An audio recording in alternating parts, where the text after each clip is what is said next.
Oh, I thought you were gonna say the woman because I know that's what you do. Hey, if we Alright. leave, then it's all fine. So we are currently streaming. We are live. Um, Gotcha. so we did some stuff online. Um, those who are viewing this stream for whatever reason. Because they like it. It's okay that they like it, Matt. Because I like it so much. You guys, I will post some stuff in the stream's description at some point. They'll have a kind of dialogue of two events that happen off screen that are pretty kind of big, I should say, in like lore implications. Garth, do you want to explain your interaction that happened tonight? I'm sure everyone here's on Reddit before anyone else.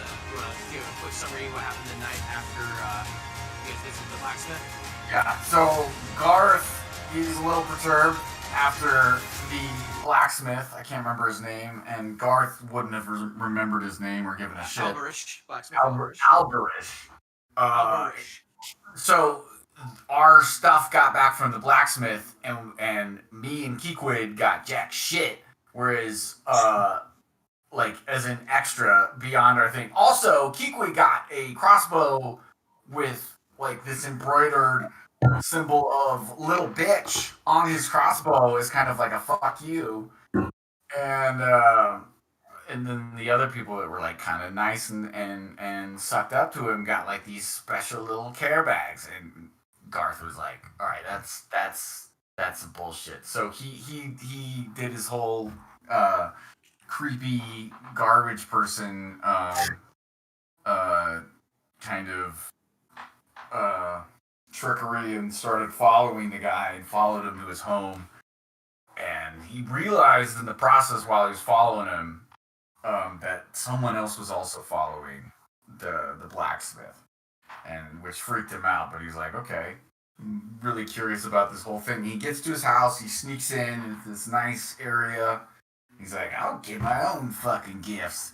But in the meantime, he's there, and the Queen of Hearts, or is it Queen of Diamonds? Queen of Diamonds. Queen of Diamonds pops out, and she's like, motherfucker, you treated these people like shit. We didn't like that.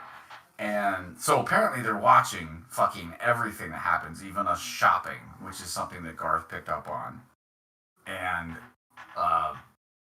And she made him chop off 2 of his toes as kind of like to pay for what he was doing, for being sassy, for knocking Keequid off his ass, like nearly killing Keequid. And so, yeah, Garth is like, oh shit, okay, didn't know that we merited this much attention, but then also that, yeah, we're being watched, every single fucking thing that we do. So, but he hasn't communicated that to anybody else in the party. And also, he stole a watch from a drawer that's, like, broken, because he also wanted a special gift for himself. And then next morning, he wakes up and there's, like, a little package for him, and it's like, you said stone toes. Were they actually toes turned to stone, or were they toes? They are 2 things that are like marble that look like toes. It's definitely stone, but they look like toes. Okay. Yeah. So he hasn't done anything with that yet, but he got these toes that he's like, okay. So she wanted him to know that she knew. And I think Garth is like wise enough to like pick up on that. Like, okay, yeah, I know that you know that we're watching. That you know, that we know, that I know, that you know. Yeah. That kind of thing. All right. Also, during that same event, kind of soon after the events of the blacksmith, Sunset. Do you want to kind of go over your interaction at all, or just kind of give a quick summary? Yeah, so Sunset,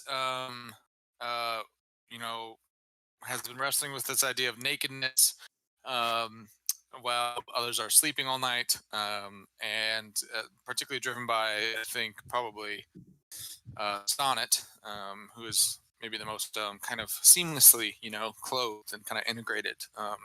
And I think he's understanding that while he may not fully understand the need or need clothes himself, he doesn't have private parts per se. That may help him just be more approachable and more, I think, you know, integrated into a group of mixed and diverse people, and especially mainstream. So he went off as recommended. I think the by the queen. Well, maybe I believe it's King of the Hearts. king. Yeah, I think it was the king. Um, to go to this particular store in Oh no, the it was Ace. Ace Ace of Ace. Spades. To go to a store in I think it was Mid City that is big and tall. Hmm. Um, so he did. So he walks in there, and there's a gnome, very very good looking, very put together. A gnome kind of gives off that vibe of extremely professional. There is a warforged that helps her named Needle, and so I basically come in there and said I'm looking for clothes, and she asked me what do I want, and I hadn't really thought about it that far. So she's very good at helping me understand kind of what I wanted. I told her very broadly that I just wanted, to not be naked, but she actually was extremely helpful and seemed to treat her warforged as an individual, a worker in her shop, not a slave per se. And he displayed a few options for me and went with the one that was her own style. So there was um, kind of like a old school. Uh, Cossack warrior type garb. There was a more um, kind of I think traditional city garb, and then one that's basically similar to samurai, not in story, but and that's her style, and seems to vibe very well. I think it'll help people respect me. Not I don't it's not that I want to be underestimated or people to be completely at ease for me. I want respect, but I want to come across as normal. So she's super helpful. It was great. Needle was great, and even from our interaction, offered his services um, and medic services. He was a medic in the war, so kind of have a place now if we get more seriously injured to go for at least some level of care that maybe no one in the party currently can offer. So that's cool. So I'm looking pretty dapper Dan, my samurai robo get up, um, and have a good relationship now with that shop and a medic. All right. So then after that, Oh, this also, Garth yes, left the last of the dead cats that he had at the blacksmith house. yes, he replaced. He took a clamshell design pocket watch out of a small little nightstand shelf kind of a thing that's inside a hallway. I don't know what the decorative table is called. Um, but he took that watch out and he placed the dead cat in its place. Um, so Calling that time. Was that like I can't remember. Was it like a mummified cat? Is that how it was? yes, it's like So a it's not gonna smell. It's just gonna sit there. is the word desiccated? It's just Yes. like all like Freeze sap of dried. all. Yeah. Cat was left in there. The next day, you guys went and kind of you guys met up with a old man that was clearly under the control of one of the suits. You're assuming Jester, due to Sonnet's instruction, and you guys kind of began a small little stakeout of the area. You guys didn't see too much due to some poor perception rolls and poor stealth rolls. Tyra did come across a few streets down another warforged that had been like taken Stripped. apart. Yeah, like taken apart and doing a pretty good investigation check. Was able to find that there was a space for a docent within it, and that docent is definitely missing. With the help of Sunset, you guys are able to determine that this was a scientific research based warforge, like one that was good for like managing product projects and keeping things organized and such. That would be basically a project manager's assistant in doing things. Um, no other identifiers, however, other than its make and model. Uh, So that night, nothing really occurs. The next day, Oh, I found a entrance to that building underneath one of the correct. streets. Yeah, during your thing, you found another entrance. It looked like it went into like a warehouse of some sort. Below it, it doesn't look like the only way to access it was by flight, either by a flying vehicle of some kind or by physically flying to it. Looks like they would just load up a couple of crates here and there, and then unload crates as well. Like looks like there might have been like a small little warehouse section that moves either goods or papers or something. Next day, Garth and Sunset continued just kind of a simple watch. Tyra went in. Well, first Cheekid went in, spoke, tried to find the bathroom, and a guise to kind of conceal himself within.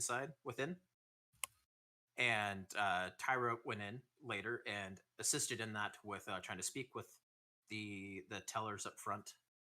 And Garth was able to kind of wedge himself into a elevator that's in the back. So, night is falling. Tyra. I thought you meant Garth. Keekwood. I thought Keekwood got it in the Yes, elevator shot. Kikid did because I'm horrible at remembering things and saying things correctly. Because that is just how I roll. So, But 20 sided die. Is over. So, Kikid, you. I'm going to move you into the location Do it. where you are. Using your spider to kind of look around, you would know that there are likely 2 guards in patrol within the area, within the within this open area, just kind of hearing like footsteps and such. Okay, I can only see the room that I'm in. Correct. Okay. The door to the elevator is currently closed. Got it. Okay. Let me go ahead and move over to the side so you can see the bathroom that you would have been in as well. Kind of reveal that for you. The rest of you are outside. Tyra, as you guys kind of peek in through the windows, you guys would also have seen those 2 guards. Actually, it is not this day. Sorry, got to go forward a day. There we go. So it is not raining, but it is cloud cover. So it's pretty dark outside. Just so you guys are aware. So, as you guys are sitting there, Chikid, you're still not quite inside the elevator right now. You're kind of like above it. Okay. And as you're sitting up there, you hear like it's different than someone saying sending. You actually feel like a breath on the back of your neck, Mm-hmm. and then you smell the breath. You realize there's someone up there with you. Breath smells horrible, and now you look over to the side. It's that old man, like that small little old gnome man is sitting there beside you, going like, "What are we gonna do now?" Wait, who is this man? It's the it's the gnome that's been taken over by Jester. Oh my. It sounds like it's still Jester speaking. And I did not know that he was in here. Correct. He just showed up. Yeah, so I jump back and I'm like, oh my, how did you get in here? He just looks around and goes, same way you came, and he points kind of down like a small like grate that you opened up. You could have let me know that you were coming. You didn't have to startle me like that. You What breathed on my neck, okay? His breath is bad. It's pretty bad. Thank you for reinforcing that. Yeah. Well, I was gonna wait here until night and kind of go look around for the blueprints. He's sitting there, like, it's night. Okay. Well, let's get down into this elevator then. All right, so you guys open it up and you guys kind of drop down to the base elevator side. Outside, Tyra, Garth, and Sunset. You guys didn't see anyone else go in or out. What do you guys do? Tyra would know that Cheekid is secure somewhere in there. Okay, so that's information that I need to pass on. If you so feel. Yeah. Okay, so gentlemen, we already have Cheekwood in there. He said he was gonna be getting his stuff done. I think he was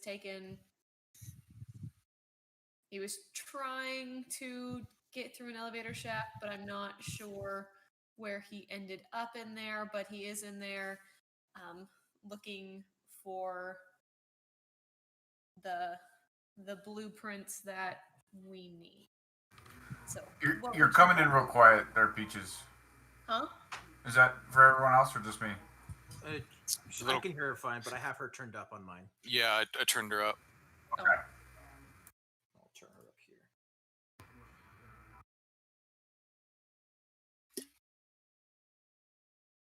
Go ahead and try to say something again, Beaches. Okay, can you guys hear me a little bit better now? Better. Yeah, sorry about that. Okay. So yeah, I let everybody know that Cheekwood's in there. He was aiming for an elevator shaft, but I don't know if he got into it or not because obviously I'm not in there with him. And then, so it is the middle of the night, correct? Yeah, it is. Right at midnight, struck at midnight. Okay, so what did you guys want to do? Did you want to try to go and get in now and meet up with him, or are we going to wait for him to do recon and get back out, or what? I think we should see what kind of heat we've got outside here and wait and see if he can. I don't want to break into anything right now from out here without. Yeah, he's supposed to. Yeah, open something up for us maybe so we don't have to attract attention. Fair enough. So do we want to kind of spread around the building then in case he comes out from a different way and kind of go our own way for a couple minutes and do a loop around till we meet back up? Okay. Real quick, I'm gonna have those that are outside go ahead and make a. Where is there? It is. Roll for initiative. We're gonna do a perception check for you guys. Ancient dragon arrives. And how do I? Wait, what? Did I just roll 2? Yes. Shit. I go with the first one.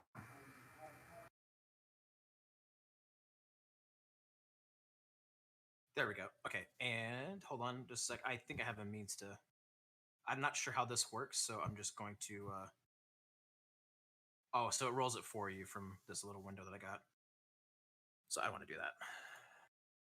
Okay, so yeah, if you guys just want to. Let me try to do it with this one.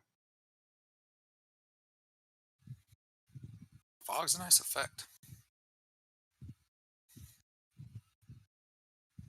I think this should get everyone but Cheekid. We'll find out. I'm sorry. I'm practicing this.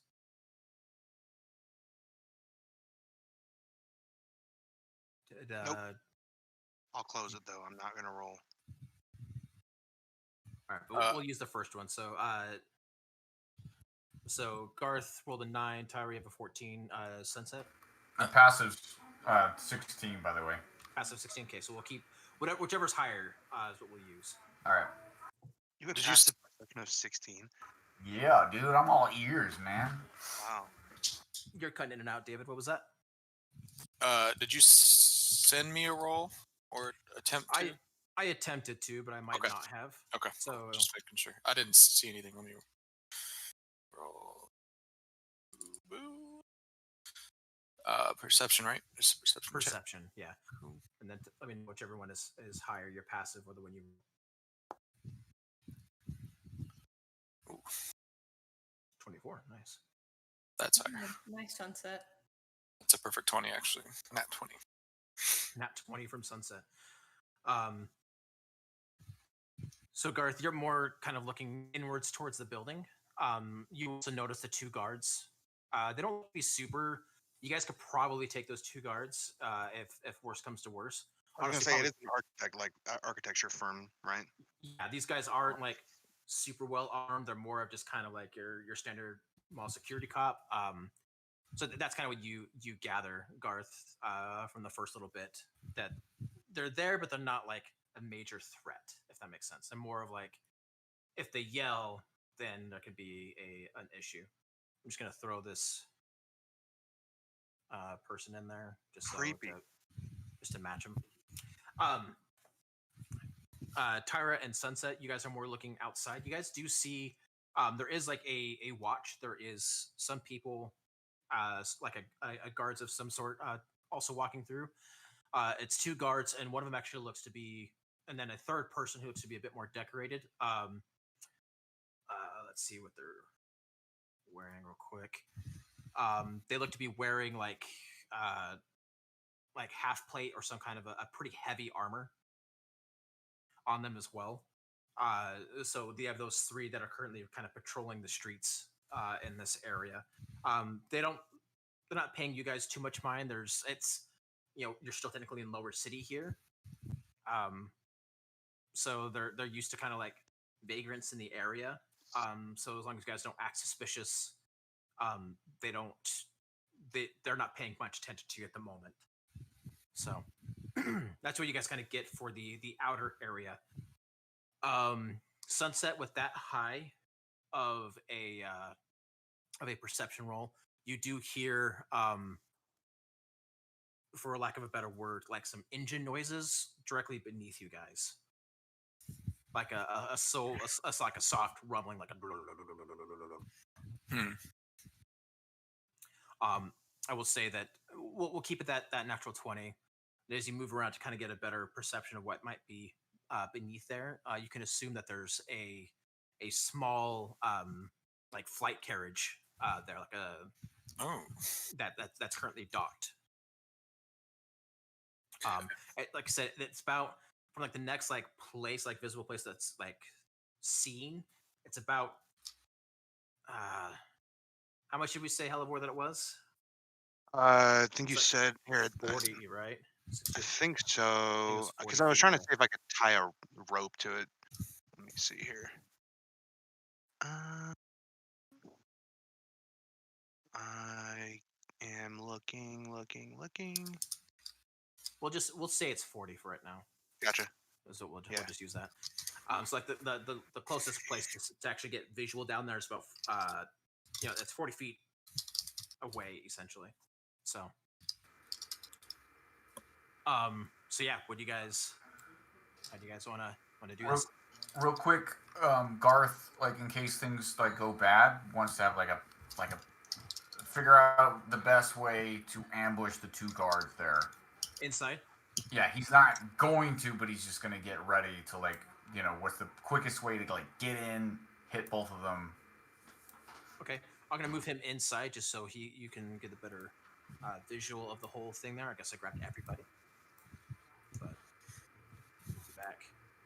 Also, you said it sits 20 feet beneath the standard floor level, and then the closest line of sight to it that can be walked to is about 80 to 120 feet away. That's what it is. I just remember it's super far away.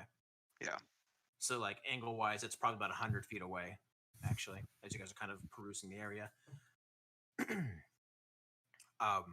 You do have like some small alleys, both in front, or sorry, to each side and behind that you guys are aware of.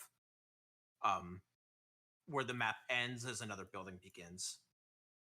So, Sunset would probably want to do a casual lap to scout the perimeter of this building. okay. He would agree with Garth not to send more people in, just to let Kika do his job, but he might as well try to scout the perimeter, see what more information he can find. All right.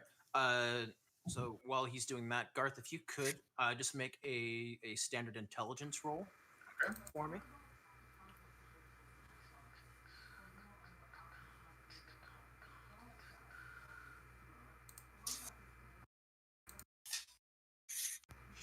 I just fucked up my character. Okay, just a second. Want me to re-import it real quick? Yeah, then that should not be the case. I don't remember what my intelligence modifier was. It just modified it on its own. It shouldn't have. Just a moment. Here, I can look it up, and it should be a 12. Okay, never mind. I just looked it up on D&D Beyond. All right, I just imported, so it should have fixed it as well. If you want to go ahead and re-roll the intelligence.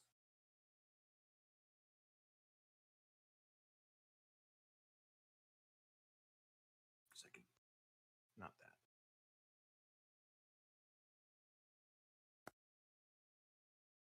$11. All right. So you're able to kind of surmise. I guess I need to get some music going here. Sorry. Do you? So you're able to surmise kind of just from looking around. It takes a little bit of time, and it's the same idea for you, Sunset. It takes a little bit of time to kind of like peruse around the whole building. Garth, you're able to see that like for a full rotation for the guards inside, probably takes around they kind of meander around a bit and are talking to one another, not really like being like super vigilant at all. And you're just kind of peeking in through the it's a little difficult to see through the stained glass windows up front, but you're still able to get a decent timing. It roughly takes about 10 minutes to do a full lap around. Every now and then they'll kind of split up and do like a lap around like simultaneously, so they cover double the distance in half the time. But for the most part, they're kind of like chatting back and forth with one another. They'll open up a door, look inside. Is there a point where they're both together? Quite often, they seem to Okay. be more of like chatting than guarding than anything. Okay, yeah. Getting their steps in. The you also see as you're kind of like, and Tyra, you also see this as well. The guards outside patrolling the street, they probably like they kind of like disappear, and it takes a little bit. It takes some time. About 30 minutes is what it takes for them to like kind of do their little walk in one direction, and then they turn around and start walking back. So like at their furthest away, they are about a 25-minute walk away from you guys. Just like for them to do a full cycle where they'll come over across you twice is an hour. So you can probably surmise that there is a window to where you guys can kind of like break in without being detected if you so choose. Chica, you also know that the timing of these guys at about 10 minutes. So I'll say whenever you drop down, it was like right at the start of that 10 minutes. Okay. So you're not just about to get like walked in upon. You do notice, however, that they are not ever like going towards the elevator. Like they don't ever open the elevator. You would also know that the elevator does make dinging noises when the door opens and closes. Gotcha. Okay. While you're in there, actually, you know what? Let me do it for this guy.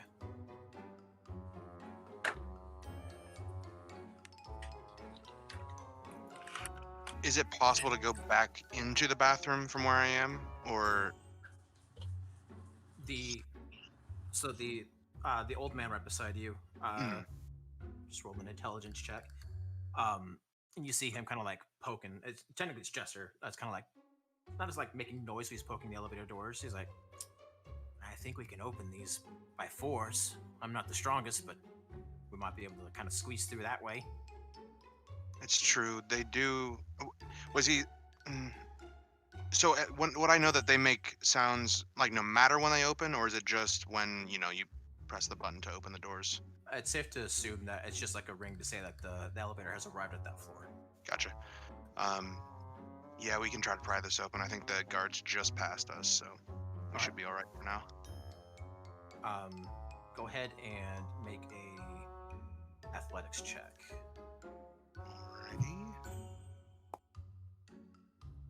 D20. The old man is not helping at all. 0. Nope. So you guys are both trying to open the door, and it kind of like wobbles a little bit, and then you stop, like, you hear footsteps again, so you guys kind of wait. And you figure you can get it, but you're probably gonna need another try again. Gotcha. Um, what do you say we just go back through the bathroom? You guys. Yeah, there's a means for you to get into the bathroom. I forgot to draw the vent structure in here. I'm not the Um, strongest bird. He goes, all right.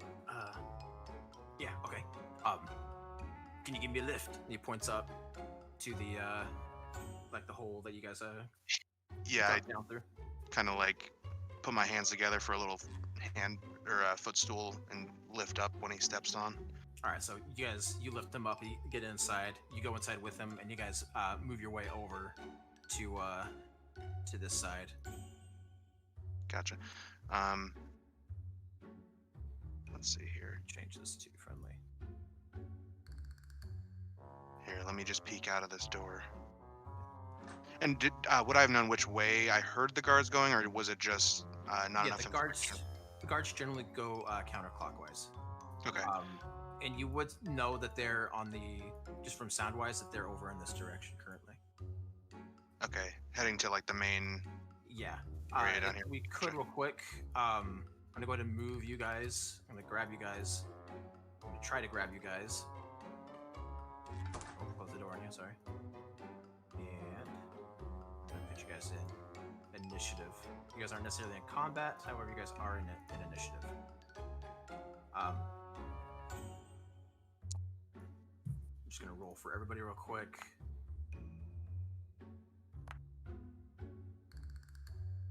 And we'll have you guys go at the same time, and we'll have the guards go at the same time. Alrighty? Got it. So, cheek it. You and him will go first. All right. I'm gonna peek out of this door here, just kind of like putting my head out and looking to the left and right. So I would see them right over there. Yes, and they're looking south and not looking toward you. Okay. Real quick, go ahead and make a stealth roll for me. Yep. 20 plus 8.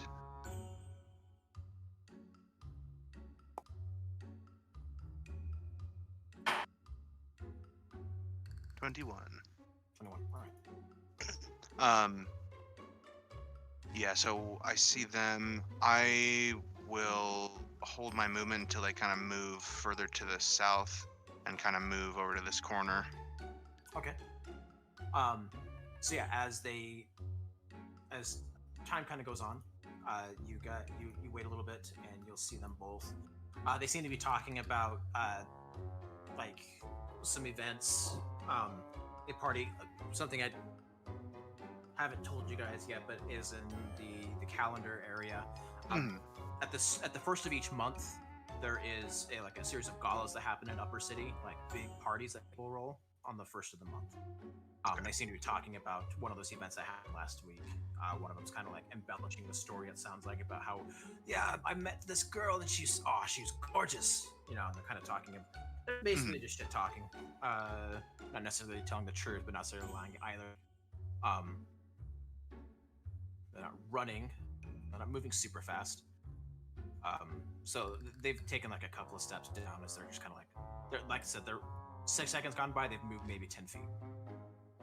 You know, these guys are moving really slow as they're talking. They're not using full movement speed. By the way, if you're sneaking, you're at half movement speed. Gotcha. So and 15. I would say 15. You're able to move quietly enough still. Okay. So that would put me about here, I think. Okay. He's gonna be right there with you. So. That's Do much you, outside crew, do you guys want to be part of this initiative order to do things? I probably would have let at least one of them know that I was going to be trying to kind of like get them in as well, but just trying to stay in until the night to do that. You can tell that to the old man, That's and true. Jester might be able to do it for you. Yeah, I'll say yeah. Is there any chance you could let one of my other companions know that we're going to try and get them in here? And Not to break any windows. The old man kind of nods, and then he casts a quick spell. Garth, you hear in your head, Jester. Hey, yeah. So, we're gonna get the door open to get you guys in. These guards are slow as shit. It does not sound like the old man. It sounds like Jester saying it. Okay. Which did he say? Can I respond, or is it just like direct? You can respond, yeah. Which door? Wait a little bit, and then you hear a reply back. God damn it, making me waste. Is it? Well, would it be obvious which door? Is my question. The only door in the front. Okay, then he wouldn't ask that again the second time if it's pretty obvious, but I don't have a full... It's too late. He's already burned 2 spells. Alright. That's on you. No, I gave you it out. You're right. No, he's just... It's, it's the 9. They're assholes. So... Stock Jester. So do you guys want me to throw you guys into the initiative as well, then? Sure. Sure. Okay. If you guys want to hit the roll button there. Is that what the 1 is, Matt? Instead of it prompting in a separate window, it just puts a 1 above my d20? I have no idea. No, that's just a regular roll. You'll need to move over to the initiative side and hit the roll button. Right. There's a new 1 above my d20. Orange or green. It's because you have it clicked, I'm assuming.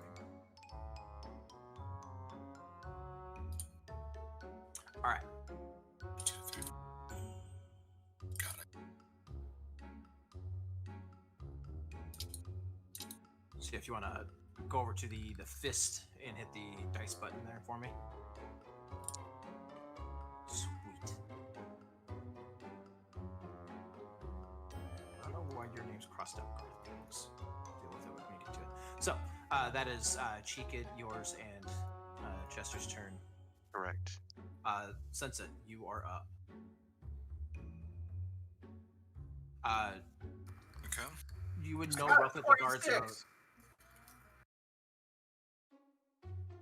Yeah, you're at the top, so you're going to be last. Because it's going to roll through. If you want, I could put you right after Cheekid and them. Nah, I didn't have anything to do. I just wanted to bitch. Okay. You would know that the guards are roughly here, Sunset. Where's that? Sorry. You're fine. Roughly here. That's where the guards are currently. Got it. Oh, interesting. So the guards are they're inside the building. Correct. Okay. Those are the ones that do a 10-minute lap. Yeah. Okay. So I'm in the turn cycle, but we're not in any kind of, no one's onto us, right? Yeah. Correct. You do know that they're likely looking in your guys' direction currently. Okay. Their vision cone is roughly like that right now. So I guess would I have been told not to go around this building for any reason? Can I do that? Do a lap? You can, but you would know. I forgot these guys have a light on them. You would know that there were no other doors at any other location. The only door at this level is right here in the front. Okay. I will move you across so you can kind of get a better semblance of the size of the building real quick. Okay. I'll move you right back. Cool.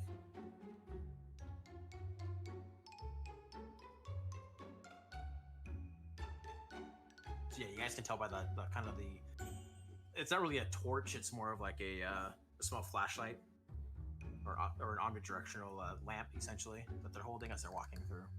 Okay. The part of the front's one that's currently holding it.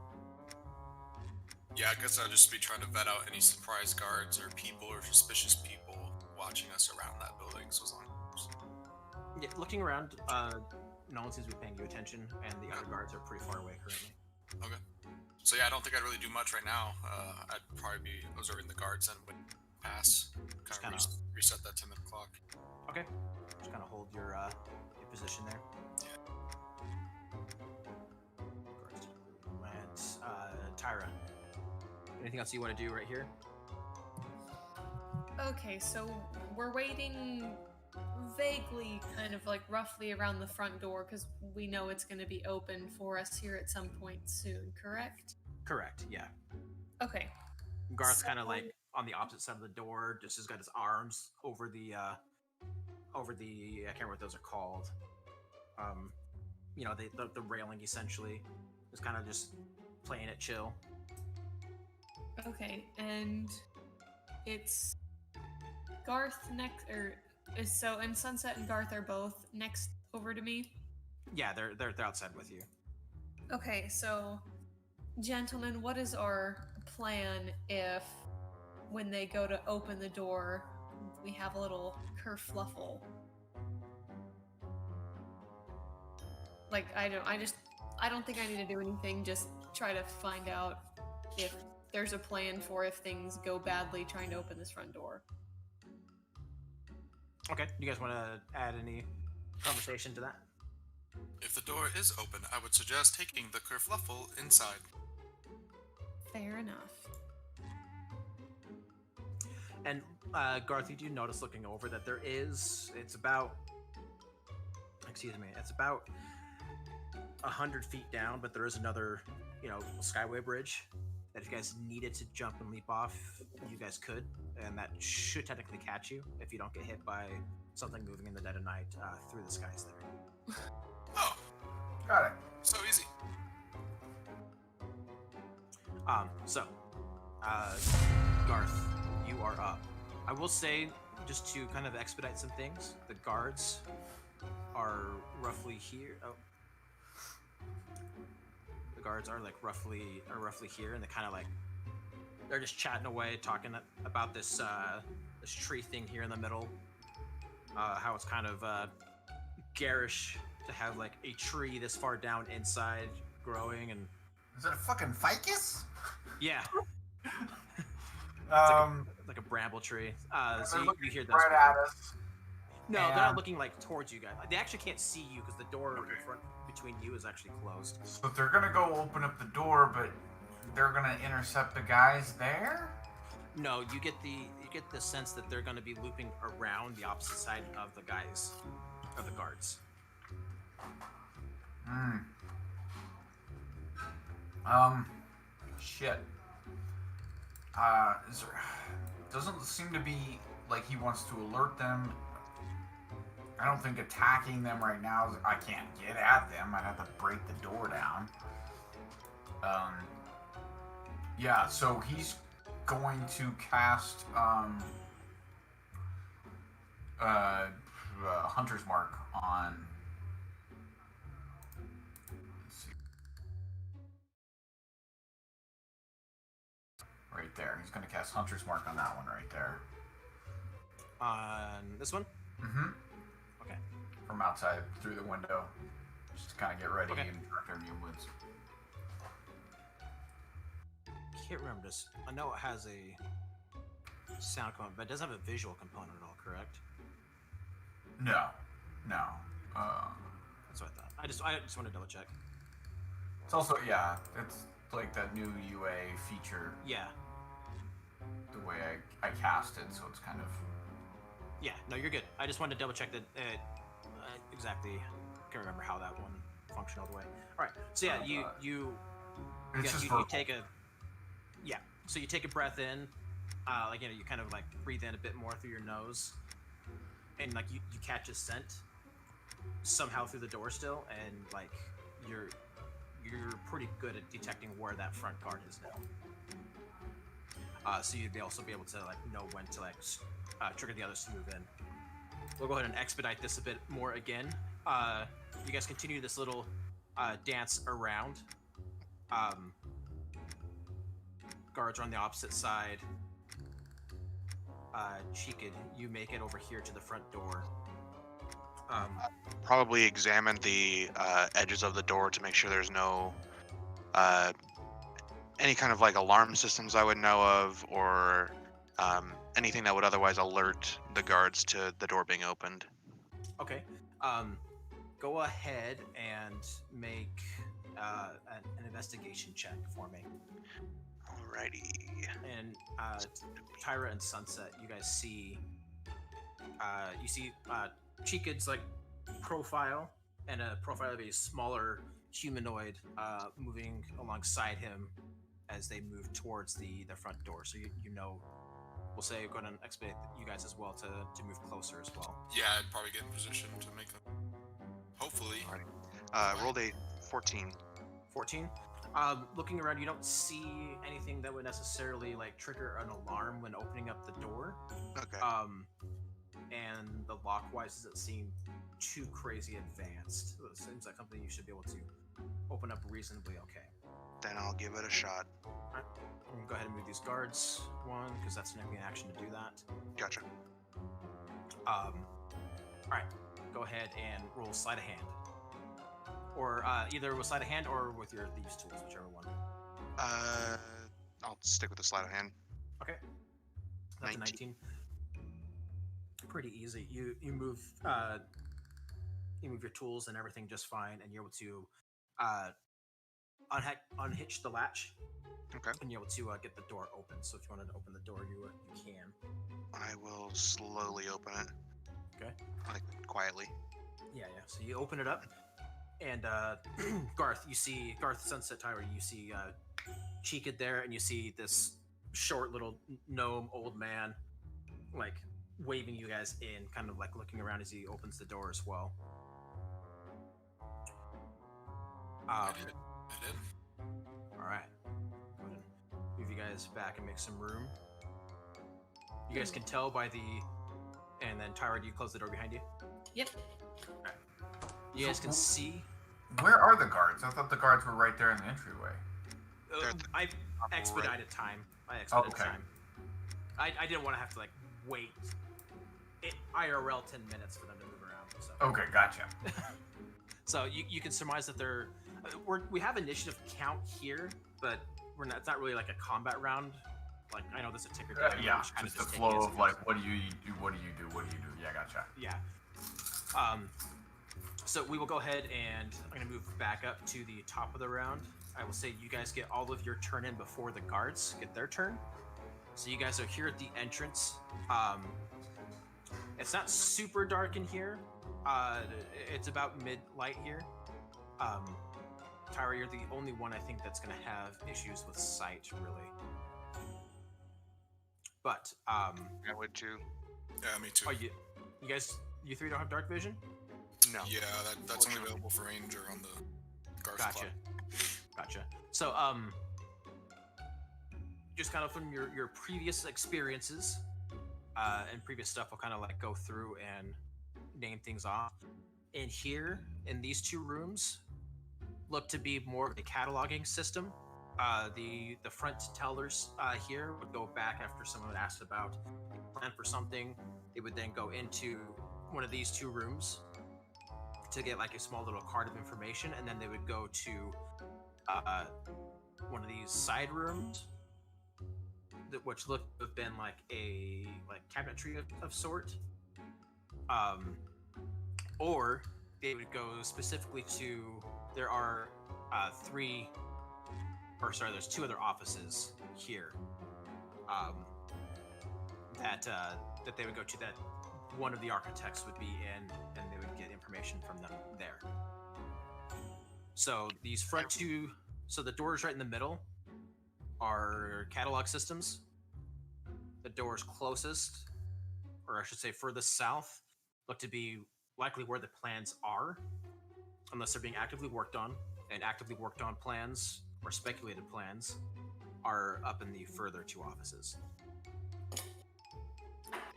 And that But was if just we go into Tyra and like I the were doing that? cataloging area, that'll probably tell us where they're being held at, though.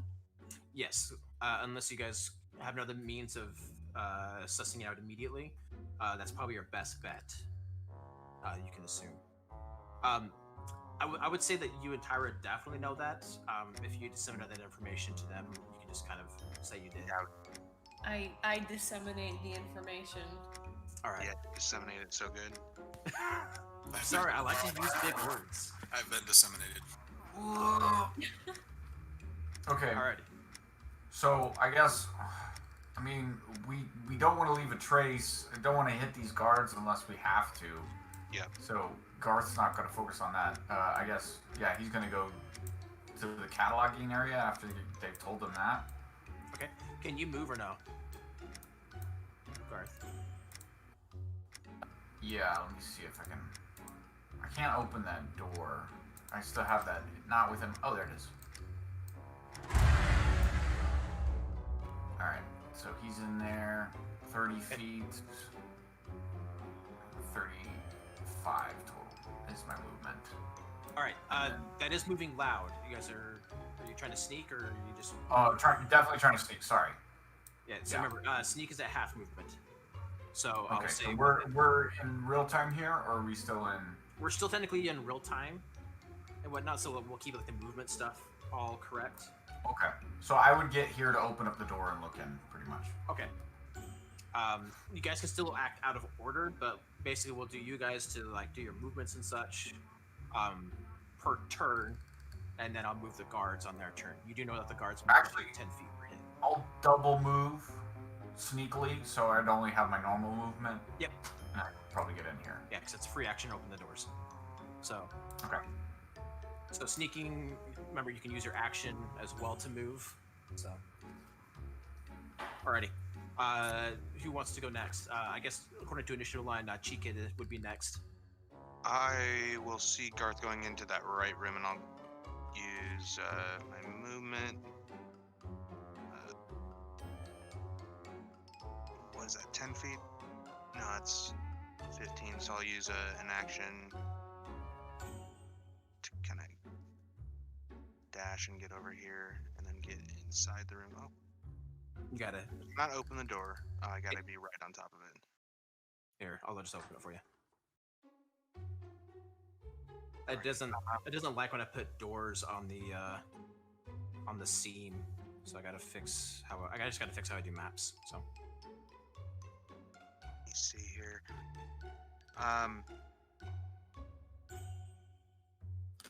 Yeah. That'll be my turn. yeah, because that's movement and action there. So Yeah. All right, Mage Ride's gonna see you guys moving over to there, and I'm drawing a wall because I'm in the wrong freaking menu. It's gonna move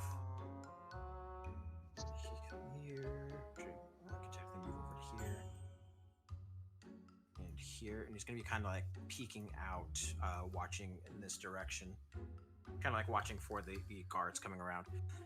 From his perspective, you can actually see like the light of the torch, and is going through and just kind of letting you guys know, like roughly using hand signals, let you guys know roughly where they are at. So, Sunset.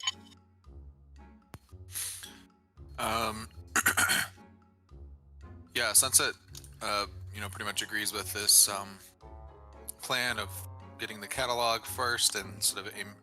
He doesn't want to wander around aimlessly when we've got guards around, so he would pretty much cover the other. Sneaking, I guess he can use my action. Yeah, so he would sneak, plus use his action to continue sneaking to do the same thing on this side here, just to make sure if the guards do any kind of abrupt changes. Okay. Watching for the guards. You do see like the light right here, and it is starting to get a little faint as they're moving further to the west. Tyra, you are up. Okie doke. Yeah, I'm gonna get up a little bit closer to everybody else as well. So just sneak and I guess my other action to get up. I'd like to go kind of between both rooms, so Okay. I can stick my head into both if needed when the next turn comes up to see if either of the two need help finding the stuff in either of the rooms. Okay. Yeah. Both sides covered. Yeah, from here, there's also windows here and here, and the doors are currently open, so you can see pretty easily into both rooms. So you see Garth and Chica both getting ready to look into there. Anything else that you guys want to do? Most of you guys are used both your movement and your actions. Any bonus action do you guys want to try to do before I move it over to the guards? Is there anything fancy that I can see just by looking into the rooms? No, it's all just a whole bunch of catalog books, it looks like. Darn. Okay. Yeah, just from a quick glance, technically it'd be an action to do like a perception or to search something, so. I don't think I have any actions left, so. Alrighty, so we'll move over to the guards. Officers and bosses. You do see sunset, the light has gotten dimmer, and the old man, the old gnome, is kind of like looks over and goes, "They're getting close, and we got about." Let me do movement. We have about, for sake of expediency, he would say the actual like time. But you have about 1, 2, 3 rounds before they get around to where they can see you guys up front. Okay. And so, to be clear, they're moving away from sunset as expected, right? I'm not saying. Correct. Okay. Yes. So that's all that occurs there, and that's the end of their turn. Garth, we are to you. As you guys are in this room, and Chica, you also notice the same thing. You see what looks to be another book in the corner. That might be a catalog book or catalog books. Oh If that wow, makes sense. so organized. All right, so he's gonna like search for the place, or Okay. yeah. The building you guys are looking for is Hastings Holdings. Not Hastings, sorry, Holstein's Holdings. So if you want to go ahead and make an investigation check. And that's the name of the building where all the Warforged items are being held. Correct. Yeah. Okay. That's a 6. You start going through. You actually kind of go. You're going through the alphabet in your head, and it's not making sense in how this book is ordered. Then you realize you're using the wrong alphabet in your head. You know, you're using Goblin alphabet. And you're like, damn it, instead of the Common alphabet. Damn. So you don't get. Fuck, Gorf, Eve. If you want to roll one more time to see if it's on this one, we'll use this instead of your movement. What was that, Matt? If you want to roll one more investigation, we'll use that. So you'll be able to check twice, basically. Okay. Instead of move and action, we'll just do 2 quick searches. Better. You got to the H's. Oh yeah, common. Yeah. So you still don't know exactly where the actually no, I'll say you get to where the H's are and you know roughly where it is on these books. You know it's roughly over in this section of these books. So Okay. for the H's, you don't know if the Hastings and Holdings inside this side, but you do know where the H's are to look over here. Chica, you also would have seen the catalog book over here to the left. Garth, was that the end of your turn? Yeah, I think that's all my actions really. Yeah, okay. Chica, your turn. Me. All right. I will move over to the book and I will start looking for Holstein's Holdings. Yeah, The go name ahead. for. Go ahead and roll an investigation check for me. Gotcha. That's gonna be +5. Nice. Natural 1. I can't read. I forgot how to read. You No, throw it's the just- book through a window and alert the guard. No, it's dark and like the ink that they're using is like super light on this darker parchment, and it just doesn't work well with your bird eyes. Why didn't they design these books to be read in the dark? Yeah, and as you ponder that, you're making it through it, and you're not even sure like, is this 3 or is this a number? And you're just not quite able to like it's not like you're illiterate. It's just you're just having such a hard time seeing it. You know, Got it. where it would be the jester or the old gnome possessed by jester or controlled by jester. It kind of looks over. He goes, "All right, got about 2 more rounds. They're about to round the corner here." And that's all he does currently. Sunset. You see, that light is fading. They're definitely going still counterclockwise.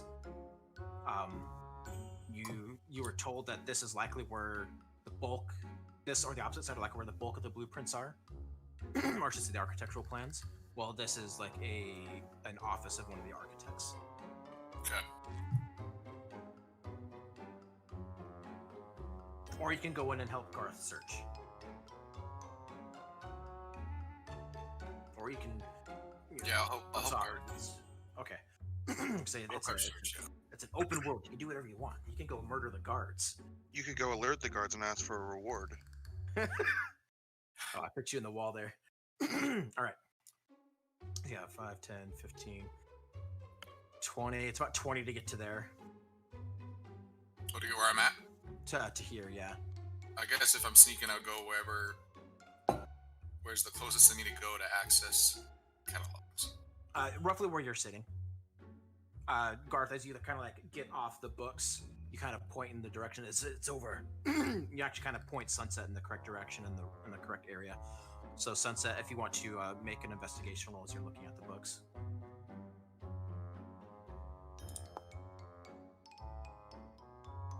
8. You start. You're like, okay, H-A, correct? H-A-I, H-A-I, H-A, and you're just kind of like going through the H's that are currently in this area. However, you do not get to Hastings Holdings quite yet. Well, it's over here. Tyra, you are up. You're in the middle. You see Sunset. Garth and Sunset look to be kind of like searching the books on that side. What do you want to do? I'm gonna just whisper quietly to, I guess, both Cheekwood and Garth, if they can both hear me from there, if either of them need any help, and whichever one needs help will go into that room with them and roll to investigate. I can't Garth see. probably can't hear you from this distance, but Cheekwood could. Okay. Cheekwood, do you Oh, need really? I can't hear from this distance? It's more she can't hear her voice that far. my poor human? She's only like 15 feet away. She's Put away with a wall in between you. And whisper. Garth has got like super high passive perception. This wasn't a slight to you, Garth. It was, and I Cheek like is it. likely the one that was going to be able to hear it better. And I would say, yeah, Tyra, I can't see anything in here. Can you come try and read this?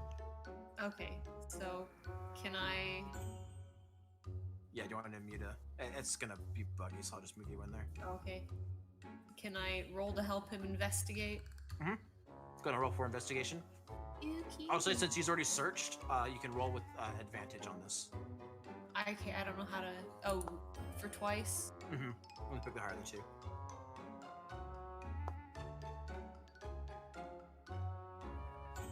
15, nice. You are able to see from here in this book that there likely isn't. It's likely not being kept in this side, but for Hastings Holdings. Which the type of architectural plans that are popping in here seem to be more for buildings even outside of Sharn, but not local to Sharn.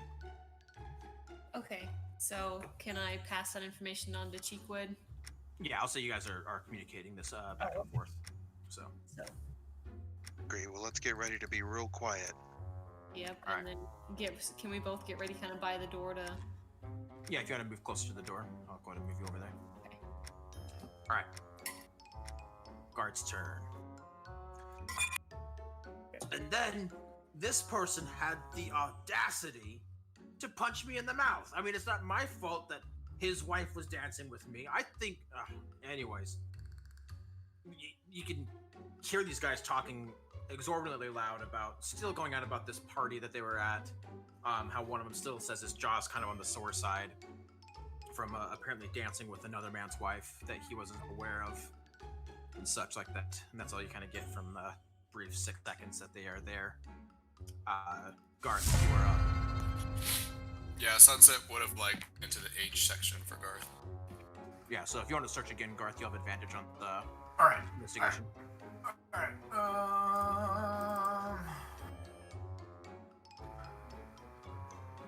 Let's see. I can't pick him. I'm gonna. I would just roll it twice. Yeah. Nice. That's 7.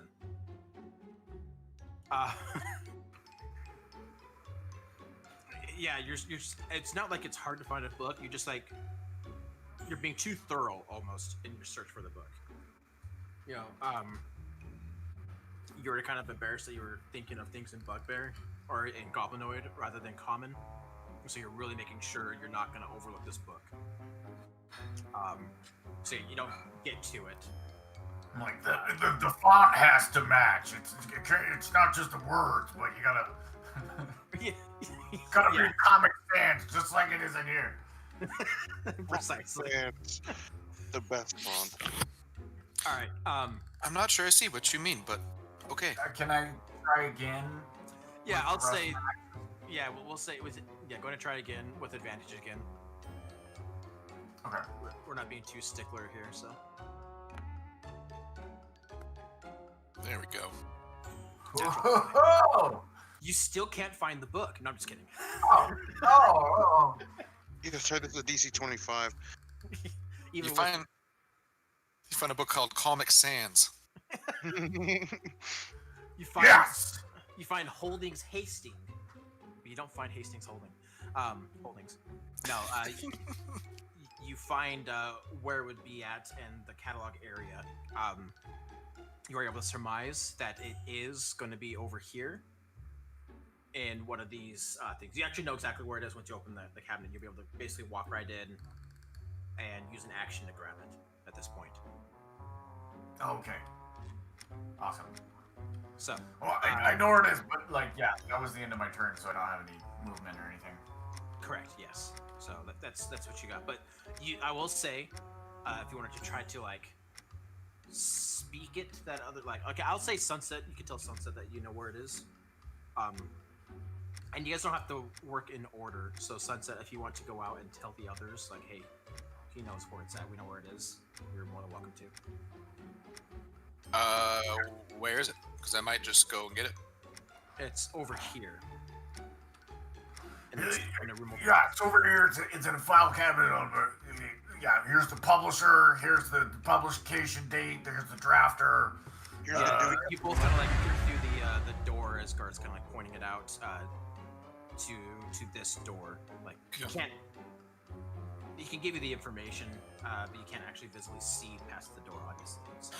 Is it enough information for me to find it, or am I just going to get into a general area? Search. For you, you would still have to do an investigation check. It'll be easier. The Okay. DC won't be as high. Okay.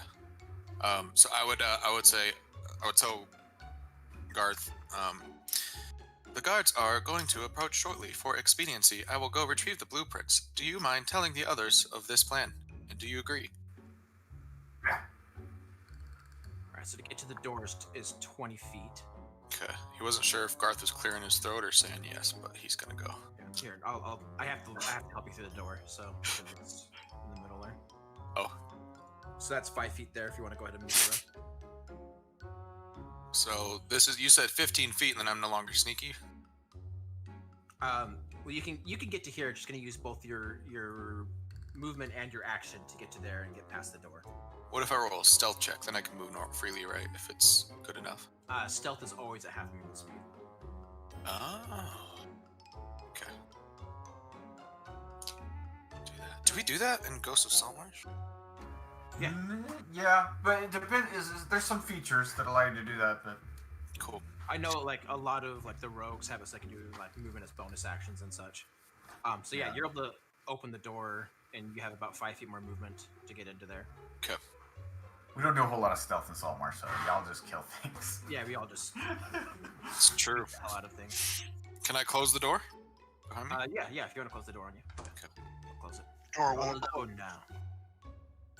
Door stuck. Oh man, I still haven't shown you guys that video because I'm surprised Helivore didn't know of it. All right, so that is Sunset's turn. Cheekin, we're up. because I know that the little gnome man is saying the guards are coming, I'm just gonna peek my head out of the door and say, "Get in here." We'll wait until the guards pass. Okay.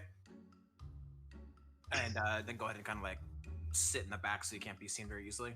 Yes, and I will use my action to help Tyra hide, Okay. and that will be my turn. Alrighty. So I'll say you guys both move over to the side. And we close the door as well. Yeah. The guards move Very loudly. We slam it. Just slam it. Yeah. He will actually move back and shut the door quietly. Cool. Garth, I will say before Sunset left that Sunset also closed the door and you kind of move back here to the side. Okay. So we'll just kind of say you guys are kind of prepping for these guards to move around, move things around expediently. So if I could, I'll actually be able to pass this one out just fine now. Assign characters. Everyone roll a, where you at? Stealth check. And then Tyra, you can roll twice. You have advantage on that. Okay. You may be perceptive, but you're awful loud and smelly. It's actually usually super quiet. Overall, you guys still got a great score. She can help out a lot with that. So you guys definitely still cleared their passive perception. Sunset, go ahead and make an investigation check for me with advantage.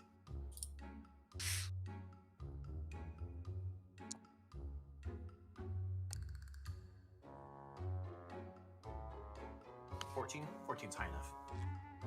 You're able to summarize with the information that Garth gave you, and you find the correct scroll has like this this green kind of ribbon around the center, and you pull that one out, and you kind of like hold on to it, kind of move it over, put it inside your bag that you have to your side, and right then you also hear, and you can kind of see through the bottom of the door, like the light starting to move away and fade away.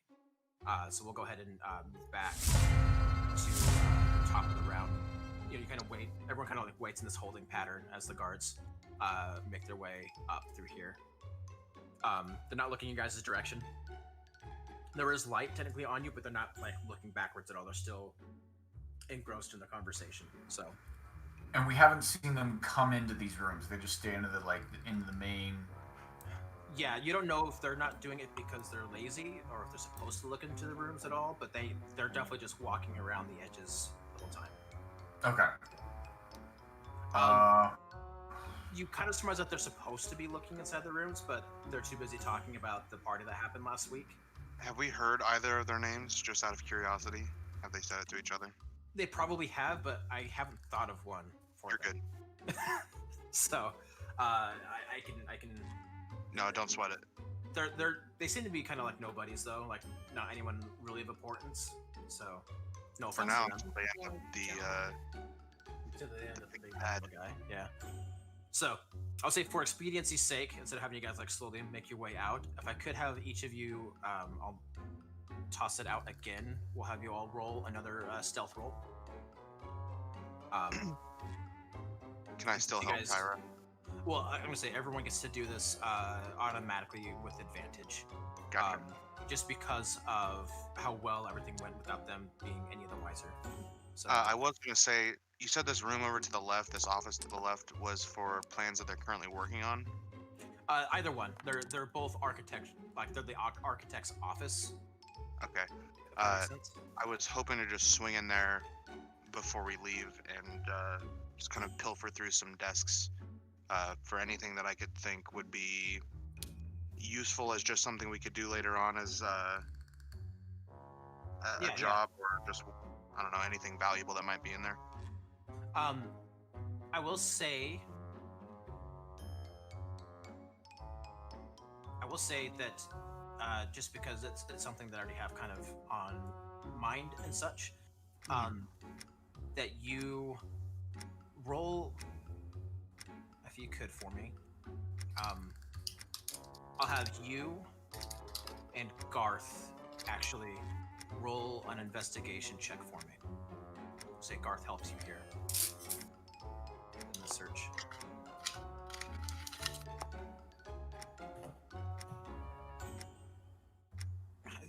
You find a couple of plans, but they look to be external buildings. Some of them are for small houses. You see, like you find like an unfinished plan for something that looks to be something elaborate eventually, but it's impractical at the moment, and there's just like red ink all over from where the architect's saying like, no, this is wrong. This the building idea was cool, but there's just no way in hell it would work, even with all the magic that is capable to build buildings. Gotcha. Essentially, you don't find anything really of worth Okay. on the cursory glance. With your guys' super high stealth, though, you guys are all able to get out pretty easily back out to the front area here. Just as you guys are kind of finishing up, you do see you guys are able to get out just before the guards that are outside would have taken notice of you guys leaving the building. The door is not locked behind you; it is shut currently. Do you guys want to wait a little longer to relock the door, or no? Wait until the guards are out of view. Okay. Yeah, it's going very well, so I'd support that. So yeah, you guys kind of sit passively for a little bit. One of the guards, let's see, we'll make a, just because you guys have been here for a while, might draw a little curiosity here. He's actually very curious. He's gonna come up to, let's see, what Tyra. Yes. He walks over to you, or you might be the closest, I should say. They're coming from this side, from come on, there we go, from this angle over here. And like, so it's pretty late in the evening. Right now it's close to 1 o'clock. So in the morning. So what's your business out here? What does a small human doing with this ragtag group have to do at this late at night? Well, some of my friends were coming in from the east, and this is just the time we got in, and I figured I'd show them around town a little bit before it got too busy, just to kind of see some of the sights, since different time zones and all that. They're awake, may as well get some stuff done. And am I gonna have to roll to deceive / bullshit? Yes, I will have you make roll a deception roll for me. Are you gonna send that one, or do you want me to do it? I can do it. Okay. Maybe. I believe. It's funny because I'm literally like the worst liar in real life. But Look at that lie. That was me that accidentally rolled it. I'm Oh. fine with that. Yeah, I'm fine with that being her deception roll. No, It's someone a else. modest 21. Just real easy. There you go. That's it. 11. Okay. Motherfucker. They're not 100% satisfied with your answer and whatnot. He just kind of goes like, all right.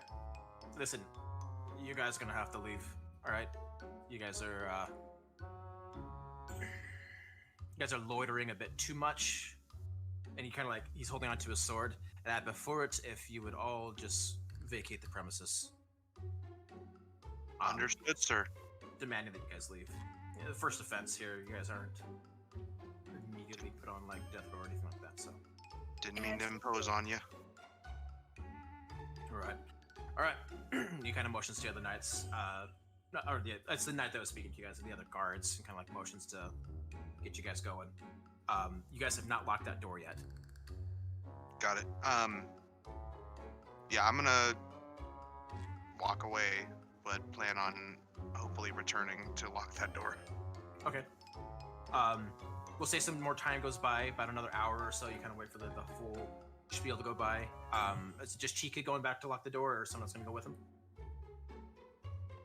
I'm fine doing it alone because I can just fly away if something goes wrong. Okay. Go ahead and roll a. I will send it to you because I gotta get used to this. We'll first do a stealth roll. Oof. You actually kind of like leave, and then you fly right over the guards, like super low pass, and you decide just keep on going. Mm-hmm. Like they didn't catch that you were the same person, but they definitely saw you go by. Got it. One of them you actually kind of like spooked one. He's like, ah! Oh, fuck, a bird man. Yeah. They weren't expecting. They usually flight happens about, and it's kind of by law, about at least 30 feet above the roads. Oh, no. So like you'll hear them shout like, "Hey, you're flying too close!" Once again, they're not like trying to kill you or anything like that, but like Gotcha. you kind of pissed them off, and they're like you woke I'm up. fucking here. Yeah, and like you woke up, so a little more aware in our. Right. And such. Anyone else want to try to stealth in and lock the door? I'll go relay that to them how badly I fucked that up. All right. So yeah, someone else want to attempt the stealth in? What if we just fucking leave it? It's not worth getting caught. I mean, what are they gonna think? Oh yeah, they're just gonna think that the guards in there are just shitty. You know, I would say that you're right, but oh man, if they figure out something's missing, then What? Why would they we'll think be something's caught missing? leaving the building at 1 a.m. I think if they catch us locking it, that's bigger risk than finding out their guards are shit. Out of context here, but it's it's all they forgot to lock the door, so I'm locking it for them. Yeah, no, Sunset would, I calculate the probability of harm in leaving it is less than the probability of getting caught to remedy the lock. I did think their first conclusion would be. I did leave a sign that said, "Thank you for the blueprints." Ha ha ha ha. Ha ha. After you finish saying that, So no one, yeah, I would be like, that was a joke. I did not leave the sign that said, "Thank you for the blueprints." So the first part of the joke, Sunset, the old man right beside you guys passes out on the ground, fainted. Oh wow. Where are we? Are we in some alleyway, or we're not? You guys are just like in an alleyway. Oh, I give Sunset a nice little friendly bop on the shoulder. Good one. Sunset would be encouraged by He success dead. and adjust his new clothes too, just in case people forgot to realize I'm wearing pretty dope clothes. Are you checking to see if he's dead, Khalil? Yeah. Roll an investigation check.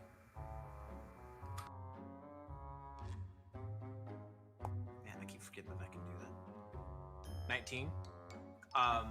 Yeah, actually, he is dead. Oh shit. So he scoops him up into the bag of holding. Holy cow! First.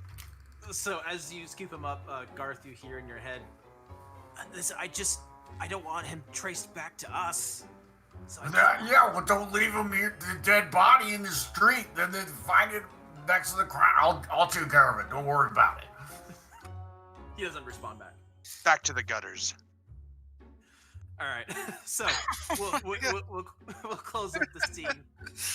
You guys successfully grab the blueprints for Hastings Holdings, and throughout the night, Garth, you make your way and you dispose of the body in the same place that you disposed of Carolyn Briggs's original body.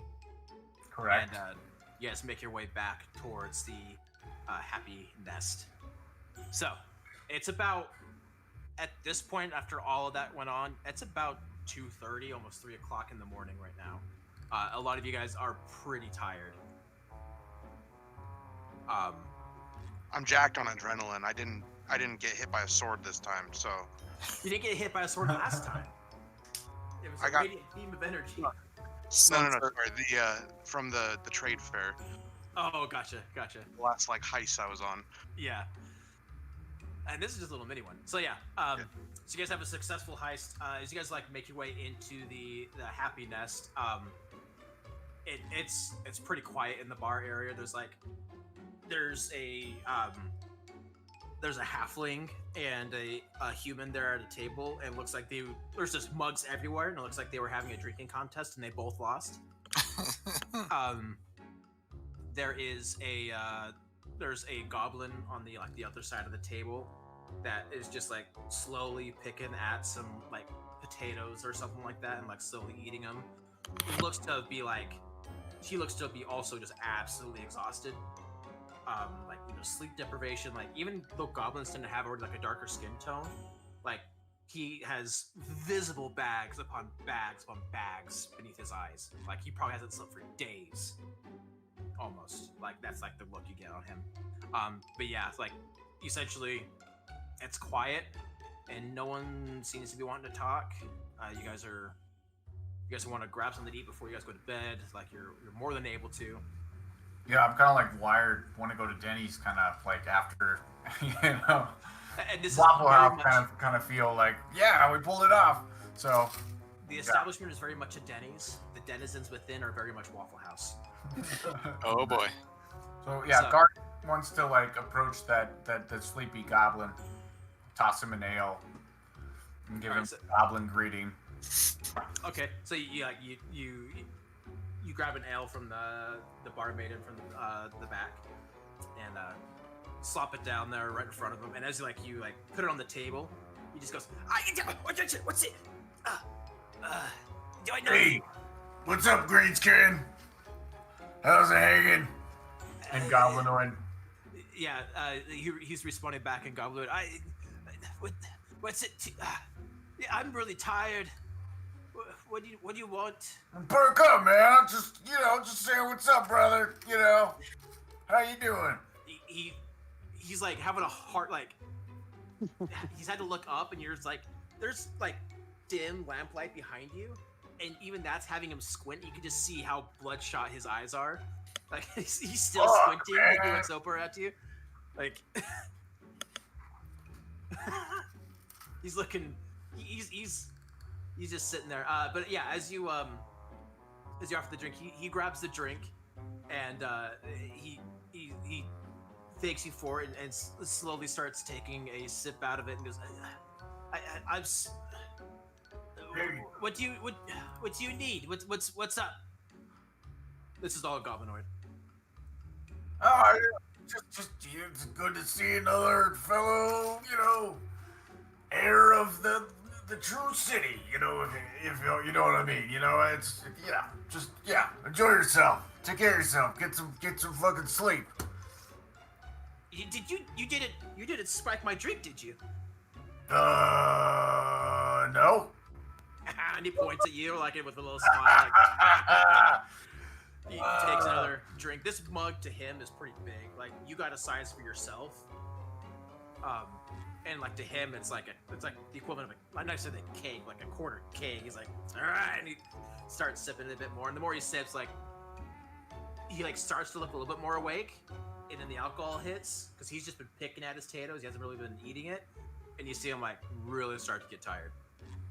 Anyone else doing anything? I think There you Garth go, was little trying to buddy. give that small goblin alcohol poisoning.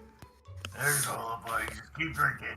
So Sunset would be like stoked that someone else, excuse me, is not gonna go to bed tonight. He doesn't. So yeah, he would. Sunset would go also grab another drink for just do what Garth's doing basically. He's like, oh, this is I don't know what yeah. So he'll go grab another drink and set it by the the same By goblin. the same goblin. So as another drink plops down, Oh, So yeah, Sansa would walk up and here, I want to play this game. Yeah, this guy needs to get drunk, man. You, both of you guys, or really everyone who's still in the tavern area or the inn area, they just hear like behind the bar area, the like the teller or the matron there just goes like, just like clicking her teeth. She's not going to do anything. You guys have free lodgings here from the suits, so you guys are untouchable to her technically. You know, as you can kind of assume. So she just like clicks her teeth together as you guys are getting this poor, already exhausted goblin just absolutely smashed. Yeah, for sure. Horrible. So I mean, Sunset would just be taking Garth's lead. He would literally probably make like, you drink. Like he thinks it's a game to him too, but he's not picking up the yeah. Oh, hey, Kinkwid. So he's gonna sit back and drink a little bit. He's gonna toss the stone toes over to Keequid. Oh, what are these? Yeah, it's a funny story. I don't know, man. It's some fucking weird shit, but Yeah, you know that guy that blasted you the other day? yeah, I think I remember. Yeah. Yeah, Still have a apparently bit of, those like, are a- those are his fucking toes. They're his toes, Yeah, but they're stone. I know They're it's fucking beautiful. weird. Looking at the stones, they are a beautiful marble. Like it's like someone took the toes off of the Michelangelo statue. You know, Garth, I don't remember that dwarf being made of marble. I don't either. Okay, so here's the story. So I was pissed, just like you, after we got our shit from the blacksmith, and I followed him. Why were you pissed? I mean, like, he knocked your ass out, and then we get crossbows, and everyone else gets gifts, and, all I get is this, dumbass halberd, and you get that crossbow, it's this little bitch. And, I wasn't down with that, So I was like, I'm gonna follow this guy, see what his fucking life's like, So, end up in the upper districts, of course, and, so I get there, and, fucking Queen of Diamonds, man, she pops in there too, and she chops off his fucking toes. Yeah, like, Yikes! Why? yeah, she wasn't happy about what happened, so, there's that. Good thing he Well, had probably. 10. Well, could the toes have maybe been a warning to you about not to fuck up? Otherwise, something similar is going to happen to you. That's also a good, valid point, so that's kind of why I'm, like, letting y'all know, but, Wait, how did you get the toes? she left this, and he tosses out the thing, the A note. small little paper Yeah. box with the note with the. So you guys know what the note looks like. The box itself was just a small little paper box with a like a red ribbon wrapped around it to keep it closed. Mhm. And then there was a note on there, blank on the outside. When opened, in the inside it was a eye, like an eye with the iris replaced with a red Queen of Diamonds symbol. Yeah. A diamond with the like a queen's crown kind of around the top part. Yeah, So- pretty much what you're saying, Tyra. It's kind of like, I see you. What do you want me to do with them? Nothing, I just thought you'd like to know that bitch-ass blacksmith got a little bit of what was coming to him. I'm slightly happy about this, yeah. But I Sunset don't would like being watched all the time. butt in to remind the party. Garth, let us not forget that you were extremely rude to the dwarf. Hey, alright, little context. Me and dwarves don't really get along. But, what he did to Kickwid, that was a little bit, over the top. Yes, his automated defense system triggered on Kikwit. That was unfortunate. Yeah, and then he continued to treat him like trash, and then in his apology, he insults him with the crossbow. Okay, not a great way to get a loyal customer base. I'm just saying that. Plus, Yeah. You know, I don't know, Garth, man. Dwarfs are not all that cool. I'm just gonna say. Cause As- and effect. as frustrated as I am with what happened, you take a look at this crossbow. I just hand it to him. It's just look at how intricate that engraving is. It's beautiful. I'm kind of appreciative of it. Yeah, and it is gorgeous. Like, it's an Aarakocra. It's just beautiful. Doesn't that kind of like add insult to injury though? It's like, look how much time I spent to call you a little bitch. See, the way I see it is I got a free magic item out of spite.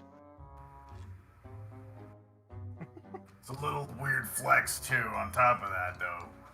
Well, I've got his toes now, thanks to you. Right, So- right, right. So yeah, I don't know. Score's kind of Yeah, settled. I mean, that guy. That's kind of what my take on it is. I don't know. I'm good with that guy, but you know, a little bit of other information. Yeah, I think maybe the toes getting cut off might have been a little far, maybe. He was kind enough to offer healing elements to revive Kikid after his defense system took him out. Well, yeah. Apparently, it's because he's careful of his own skin. I mean, imagine if Keekwood had died. But do marble toes have any uses in potions or alchemy or magic? Like, can these be useful, or are they just pretty decoration? There are gonna be decorations hanging off of this crossbow. I'll tell you that much, Tyra. You know, I bet the yeah, I bet the former owner would. You know, it wouldn't hurt that he might maybe see him next time. We might get like a discount on prices if he knows that we just have them. Little bitch. I'm gonna move you guys over to the dialect scene. Alrighty. So as you guys discuss how useful toes are, marbled toes, I should say, you guys eventually all, those of you who sleep, all make your way back towards the bed to rest. What happened to that little goblin dude? Did he get his buzz on? Oh yeah. So as you guys are, so before like that whole conversation, or like after that conversation, he's just kind of like sitting there, like very obviously too drunk to remember anything that you guys are talking about. At this point, he's finished off the one that Garth is, like the mug that Garth is giving him. And he started on the one that that Sunset has drank in. And as he's like about a third of the way through the second mug, he like slams it down. He goes, "Yeah, I'll be able to show all the mother moths just who's the one that can fracture the light the best." He's just talking nonsense about a fractured light. You said mother moths? Other moths. Other. But other than that, he doesn't. Like what he says is nonsensical. Talking about like chasing lanterns, like almost as if like he thought he was an actual moth or something at one point. It's a polymorph moth, dude. This isn't a goblin. This is a moth. What a fascinating game. So yeah. Other than that, though, other than that conversation, there's not really much else. So those of you go ahead and it's not necessarily a long rest, but if you want to go ahead and burn some hit die to heal up a bit more, you're more than welcome to. Do that. What is my? Is there a way to figure out what my hit die is? I think it's a D8. Let me see here. I gotta go into the settings, don't I? No, you can hit rest. You can do it from your sheet, actually. Double click on your name. Got it. Hit Got it. rest. Yep. You can spend as many as you want, right? In a short rest. Yes. Well, they just don't regen until a long rest. If that makes sense. And you can spend one, and then if you don't have enough, you can spend another. Like, don't worry. Like, I'm not going to be a stickler about, no, you can only try to regain it once. Like, if you just want to do it one at a time to see how much more you gain to top off. So yeah, that is that. As you guys wake up, it's going to be closer to the almost afternoon when you guys finally wake up. And you guys do have the plans, which I wonder if I can just let me make a new scene real quick, and I can just kind of shove it over there. This should work because I have all this other stuff set up. So hopefully everything works how it's supposed to. Let me switch over. No, not that. One of these nights we should have a face cam live stream. No. I'll have to clean my room though. Better get a green screen out. Probably do the green screen, that'll be easier. Alright, let me go to. Right, where did I save this at? Where did I save this at? I've got my camera on because I'm not a loser like you guys. Yeah, but I don't have it on stream.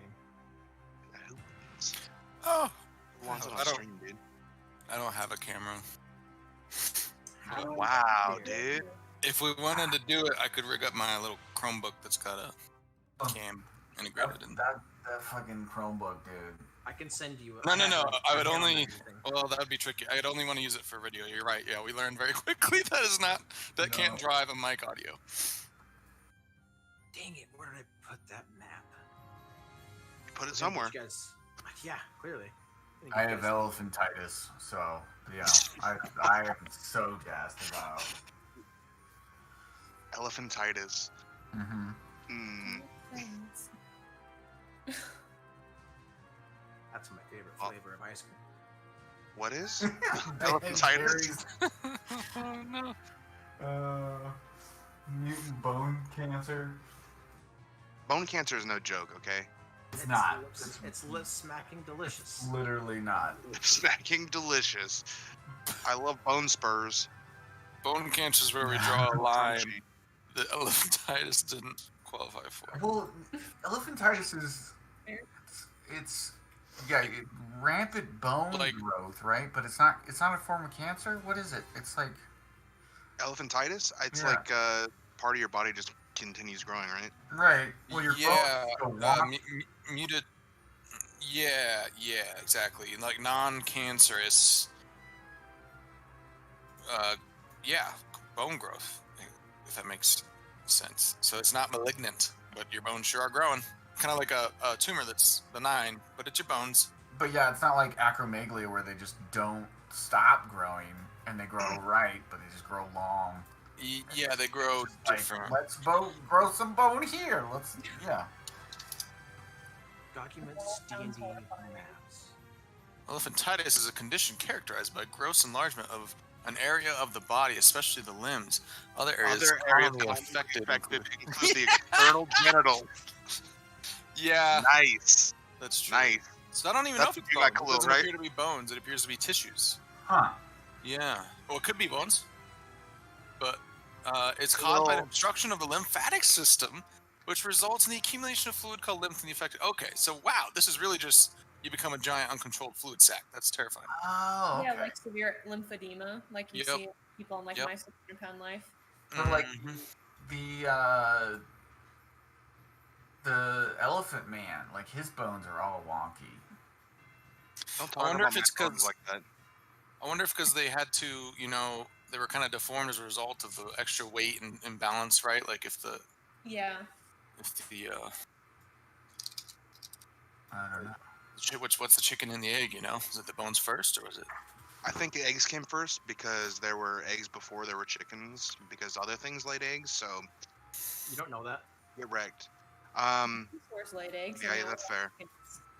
Yeah, no, Elephant Man's skull has got something going on. Right? Like that's more than just like lymph nodes. Like that's yeah. Okay, here we go. Elephant Man condition, because maybe he didn't even have. Yeah, maybe that wasn't elephantitis. I'm not looking up anything. I'm just pure bullshit here, and you guys are just fact checking. I'm very appreciative.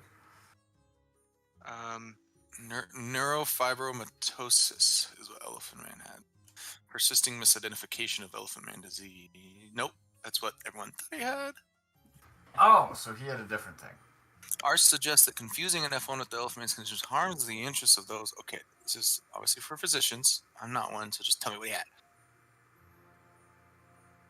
Today, Oh, that's sad. He had a cap and a hood to hide his face. Huh? I mean, I do that, and I don't even have a condition.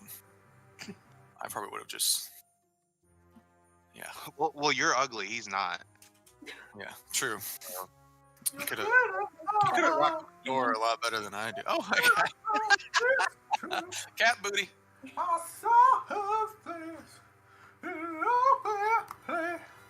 I don't know what to do. Hey, cat. Soothing voice of Khalil. Go down, Oh, It's true. thanks. Aaron is going to divorce me. Before we get married, she's gonna get divorced. She's gonna divorce me. It's I'm great. gonna divorce you, dude.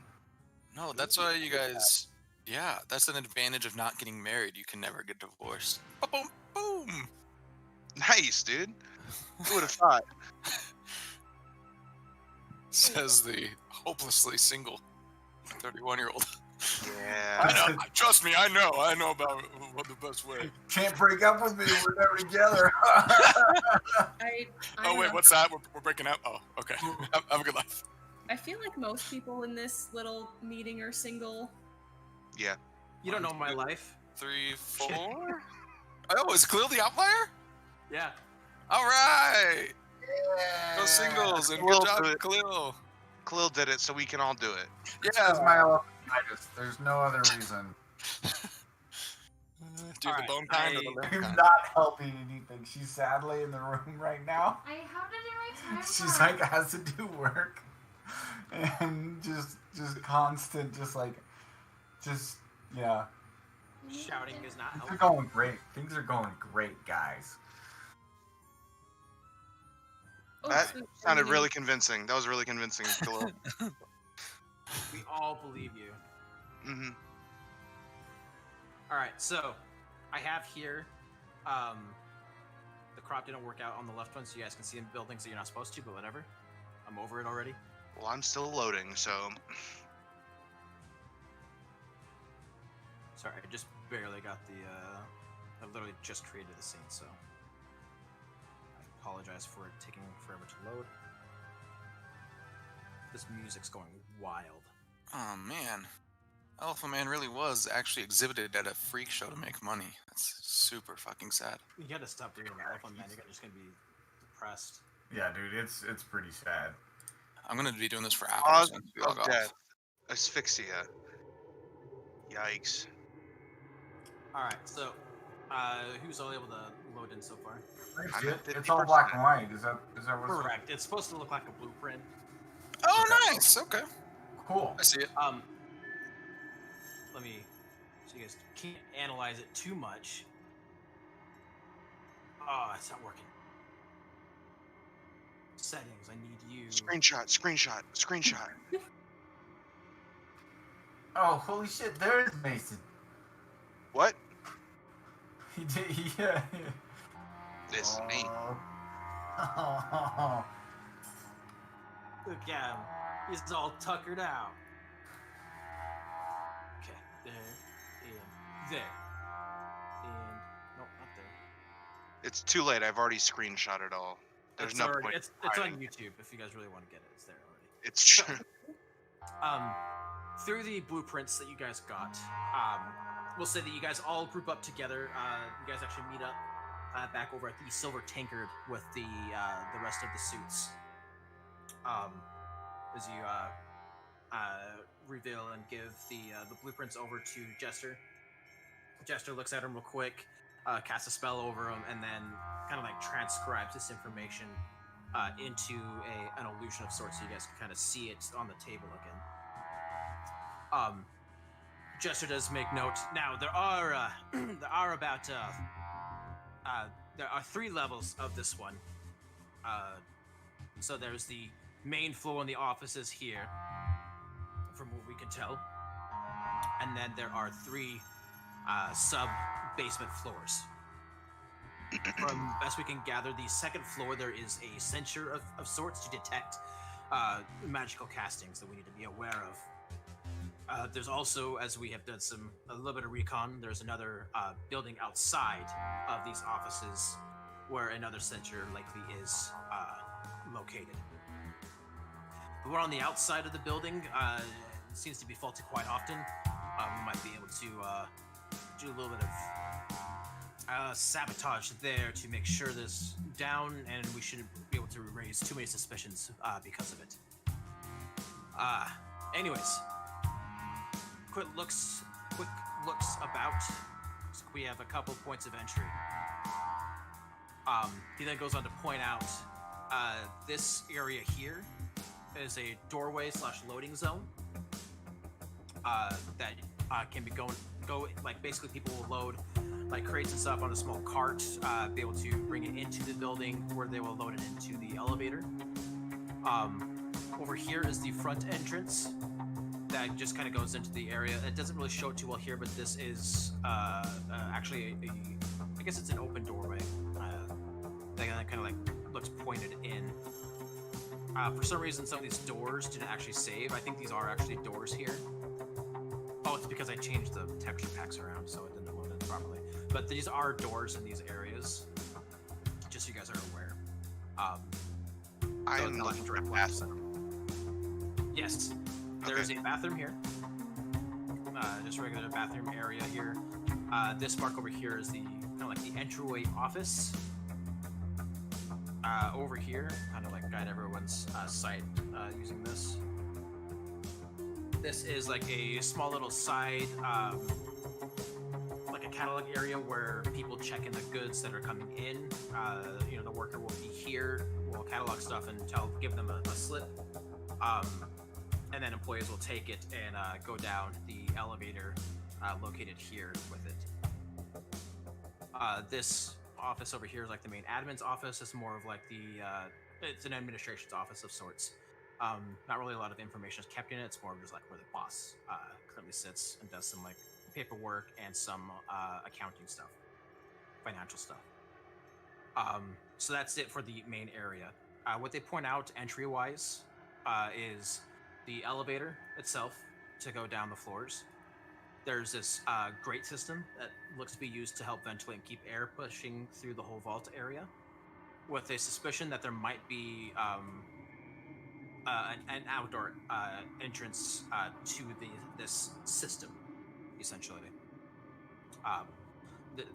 Basically, there is up here on this base floor an area where they believe, where Joker is kind of like, not Joker, Jester is kind of like pointing, goes, yes, it looks like it. This vent goes elsewhere, so it might vent out somewhere where we don't even have to go inside if we don't need to, at least for the initial infiltration. He then moves on to the vault area. I guess before we move on to the next floor, does anyone have any questions? Can you get your spider in there, Kickwid? Yeah, I can do that for sure. The spider's a good idea. This is Jester speaking again. Mm-hmm. Spider's a good idea, but realistically, we want to go in and out in one night. We want to do this all in Rika. Yeah, I was thinking just beforehand to kind of give us a wider layout. All right. Yeah, so we know for sure what's going on with that vent. I don't want to like rely on that and not know if it actually could escape to something, and we get in there and we find out it's some sort of elemental magic bull crap. All right, we could definitely use the spider for that. To at least search out through the vents, going down into there. His name is Frederick, not the spider. Charming. From there, he moves on to the next floor area.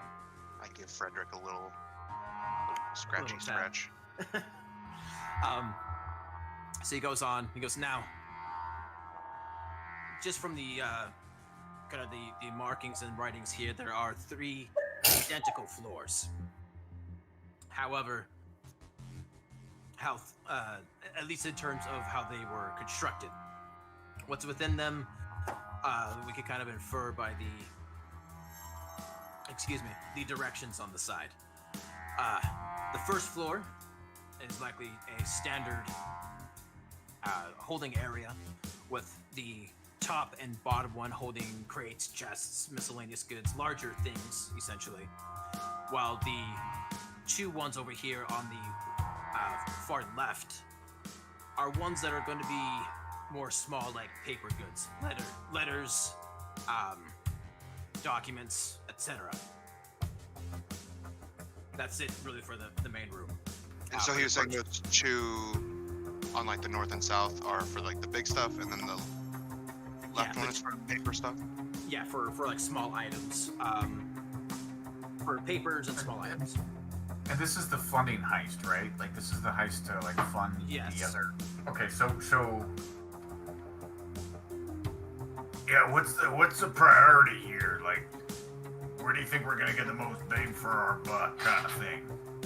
Well, I don't want to haul out big items. I mean, that's gonna, well, unless we throw it into the this here bag of holding, right? that's the whole purpose of the bag of holding. They also they have another one themselves. They also have a bag of holding, so there are two bag of holdings total. Should we have a designated bag of holding for bodies, and then another one for good stuff? Well, it might pay off to go grab that other bag of holding then from what was that gang's name? Yeah, we read that one. The Death body bag. Slacker. Death Slashers. Well, it depends how much time we have to be able to do all this. We've calculated that we could probably get 2 bags full before time starts running a bit thin for us. Now, if you guys feel you can get more, then I guess we could try to go get that other bag. But you guys, he's looking over towards you, Cheekid. I guess it looks like you guys are kind of already on the hurt side. We'll probably have to wait at least a week anyways, or at least another 4 days before we can even start this. Basically hinting at they don't want to do this until you guys get a long rest. Or complete a long rest, so. Yeah, definitely. To which, he goes, so if you guys get hurt in between here and 4 days, then we'll have to postpone even longer. Just as a heads up. And we're already getting a bit close to our, well, we usually try to go our separate ways for a bit on the 20th and for a week after. Reasons. Fair enough. I'm sure you know. Kind of implying that, like, they take a week off of all their activities the week of the 20th on the day of the morning, essentially, to go do their respective condolences or whatever they do. So that's coming up in like 12 days. 12 days, yeah. Is that like a holy day kind of thing? Like is everybody else kind of in the same situation? Yeah, the morning is, for lack of a better term, or a more relevant to us, it's like, think of like 9/11, but global. Right. Like everyone is like the 20th of all the room. No stores are open. Like there's very few people in the streets. A lot of people actually like go to the churches to do like morning stuff. Like even those who are not religious at all. It's not necessarily, I wouldn't call it a holy day at all, but it's one that is treated with great reverence. So it's like the day that Mr. Rogers died. Everyone in the world kind of takes a beat. Yeah, everyone kind Why of. is that funny to you, Spud? Why are you laughing? Yo, get the fuck out of here. That is the day of mourning. I'm the supervillain. I've spent my entire life convincing people I'm a good guy. You guys just got a peek in my grand plan. I know, man. Get the fuck on that trolley and get the fuck out. So Garth is gonna hear me out, all right? I'm not from around here, and I don't really follow the whole day of mourning thing. My people weren't involved in that, and I understand it's a very touchy subject. And I mean no disrespect, but what if we took advantage of that day and we did the heist on that day? It would be my preference not to do the heist on this day either. Yeah. A couple of the so let's see, King.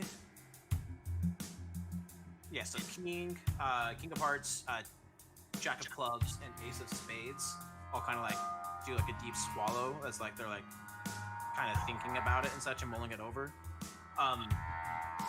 swallow. Chester seems to be a little annoyed that you asked, and Queen of like his personage, his mannerisms seem a bit kind of annoyed. Like he has like a sigh, like he like leans back, and Queen of Diamond leans forward and is looking in your general direction, Garth. She goes, "I like that idea. Yes, let's do what the bugbear says." I mean, And she's kind of waiting for answers from everybody else. I realize, this is a special day, but like, your hesitancy kind of like illustrates our advantage there.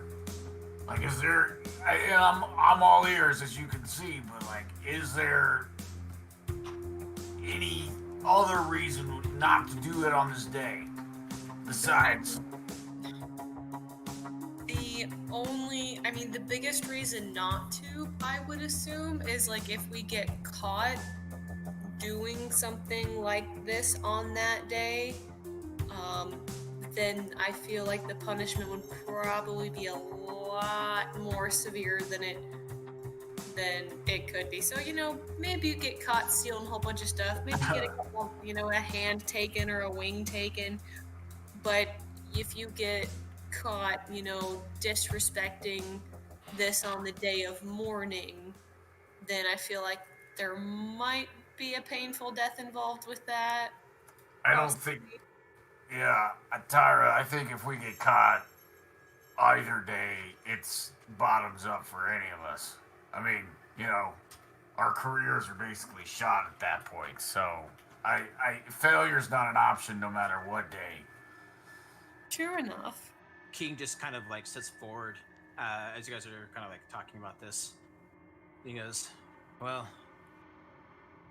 I guess the suits were never known for their kind-heartedness, just for what they were capable of. I suppose we could do it on the 20th. He seems apprehensive, but he's kind of on the side of doing it, as kind of hearing Garth's talk about it, and Queen seems to be getting excited about doing it that day. Like, for once, What? like, Queen is actually looking a little giddy and like more like into the conversation rather than the usual standoffish that she is. Real quick, do we get a sense, or do I get a sense of like who truly calls the shots? Like where the buck kind of stops with them? Make an insight check. I'll throw it at you. Throw it faster. I'm trying. The alphabet's Throw not- it faster. There you go. 16. You get the semblance. I won't say you know who calls the shots, but you get the semblance that it is likely neither Queen or King that call the shots. Yeah. You don't know exactly who it is, but I get the sense that neither of them do. yeah, like they're both putting out their opinion, and everyone's kind of waiting for someone else to kind of like state something. Quick question. Also, like, I've got a passive insight of 16. How pissed off are people from what I suggested?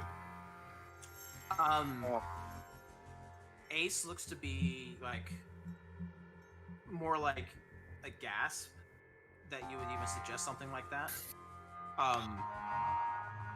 The other guys, the player-wise, how are you guys kind of like feeling about it? Sunset's extremely uncomfortable. He's hoping that it's going to get shut down before he has to speak. So you can kind of you don't. So I'd be.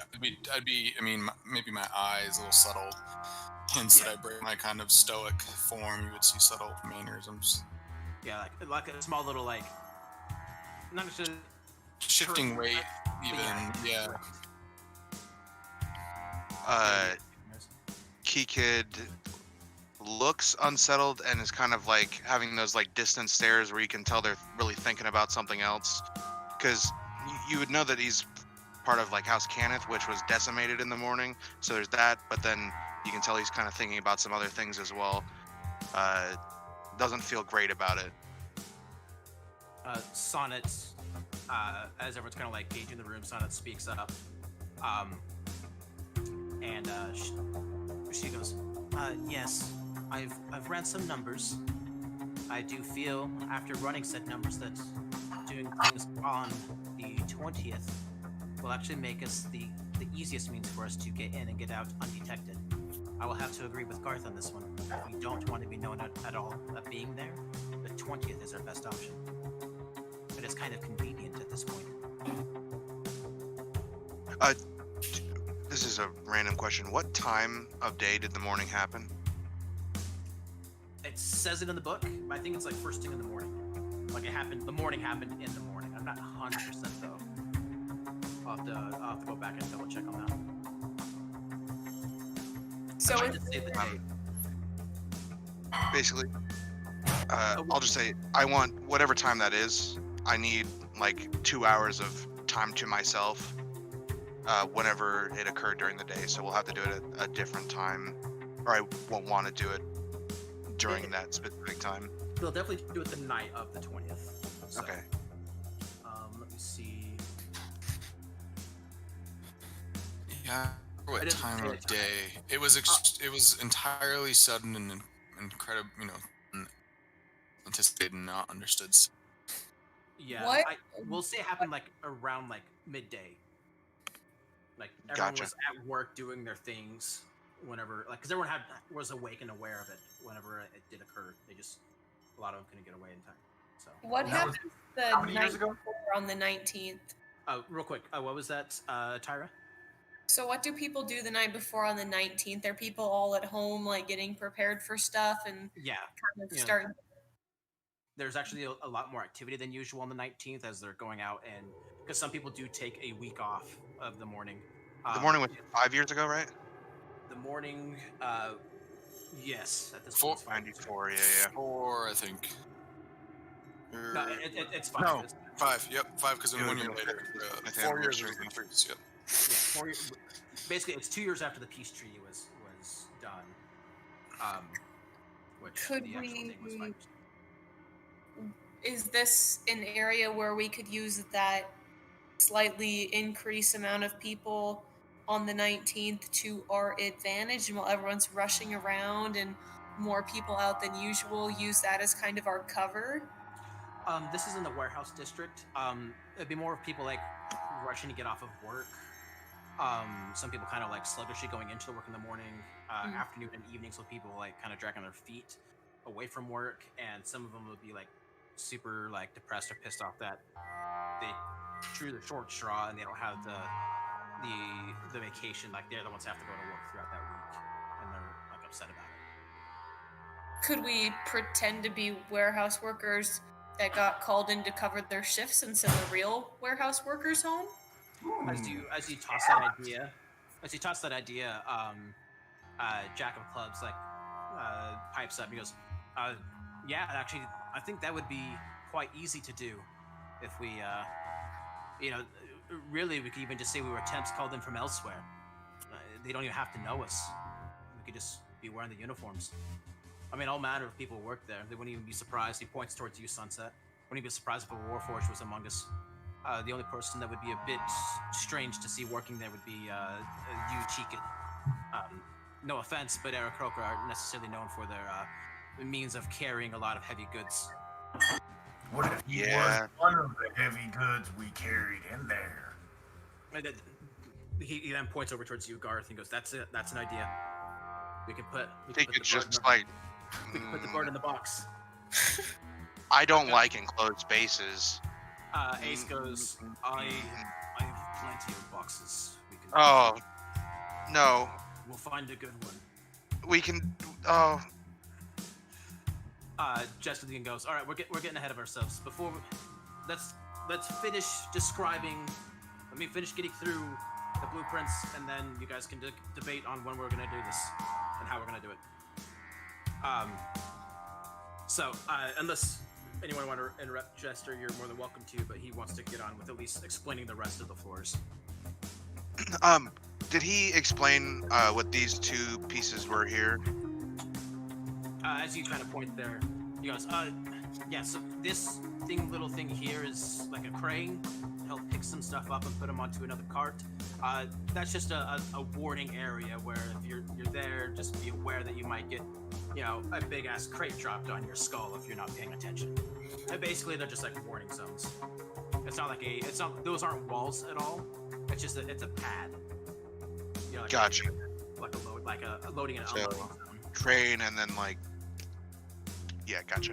Yeah. So basically, if it's a super heavy box, is to get it off like the cart that they brought down and onto like a small mobile cart so they can push it into one of the respective areas. Gotcha. Okay.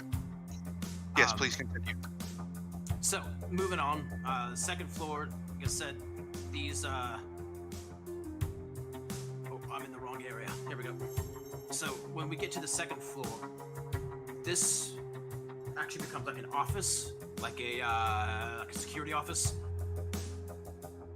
It's likely that this is where the sensor is that will detect some magic within the area. That's probably the most dangerous area of this location. Likely this is where the guards are going to be if we do things on the 20th. It'll be a skeleton crew running there. And there'll likely only be guards in this area. Just to the upper area of it is a bathroom for guards that are there for a long while, which the ones that are going to be there will be there for a long while. There's not going to be a lot of... Yes, Garth, what's up? That's where they're pooping. Yes, Garth. That is where they're pooping. What is with you? There's also a shower there. Maybe you should stop by. Hey, he took a shower. He took a shower. Why don't you back I off? took offense to that. Yeah, I took a shower. All right, just because I'm a bugbear. If you think he smells bad now, Yeah. you should have smelled him. Oh yeah. As you guys are like starting to raise your voice, Garth, you feel Ace's hand on your shoulder, like not now, and kind of like telling you to be quiet. Best listen at the moment. I don't know if you want to take his advice, but just Who's the one talking right now to begin with? Jester. Giving. Jester's the one that's doing the. He's the one that seems to have like all the illusion magics and such. Yeah, so he's gonna take note of that. That like everyone's like, don't fucking joke with this guy. Like, yeah, okay. He then goes on to move on. Now the bottom floor looks to be more similar to the top floor. However, the side two offices, not offices, these side two rooms look to be also more heavy storage stuff. Now we can, as you might have noticed in each of these corners, there are these air vents. We believe that these air vents lead to the same air vent in the office area. Over, if you guys zoom out a bit on the stream side. So, yes, it is believed that these things share the same air vent system as this. There doesn't seem to be an actual active air thing. However, there may be another building in here that we are not aware of that might be supplying a better air current. Doing so might be an air elemental, something to be aware of. Your spider, if you so choose to use it, may be able to suss that out if there is an air elemental in use to help cycle the air through these buildings. Yeah, honestly, that was my biggest plan, is because it's just like, who's going to suspect a spider in an air vent? Correct. Hopefully if there is an air elemental, it doesn't have arachnophobia. So. Nice. How come he gets to make jokes? Ace is just like, just kind of like. Ace kind of like sighs at the joke that he gives as well. So with that, Jester goes on. Now, so the air vents. I'm with you guys. I feel the air vents are going to be our best way in. It's the quietest. Well, should be the quietest and the least intrusive for us to come across people.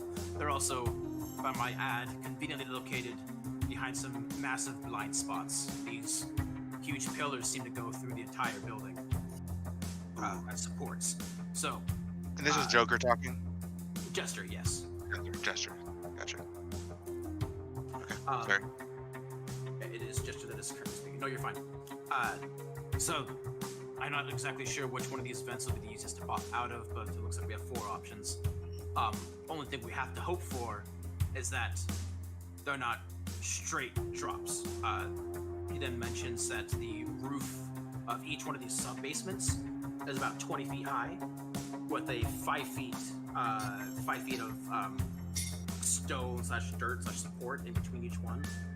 So if you were to drop from, let's say, the first one all the way down to the bottom one, you're dropping like 70 feet. If my math's correct. No, 80 feet. It won't feel pleasant.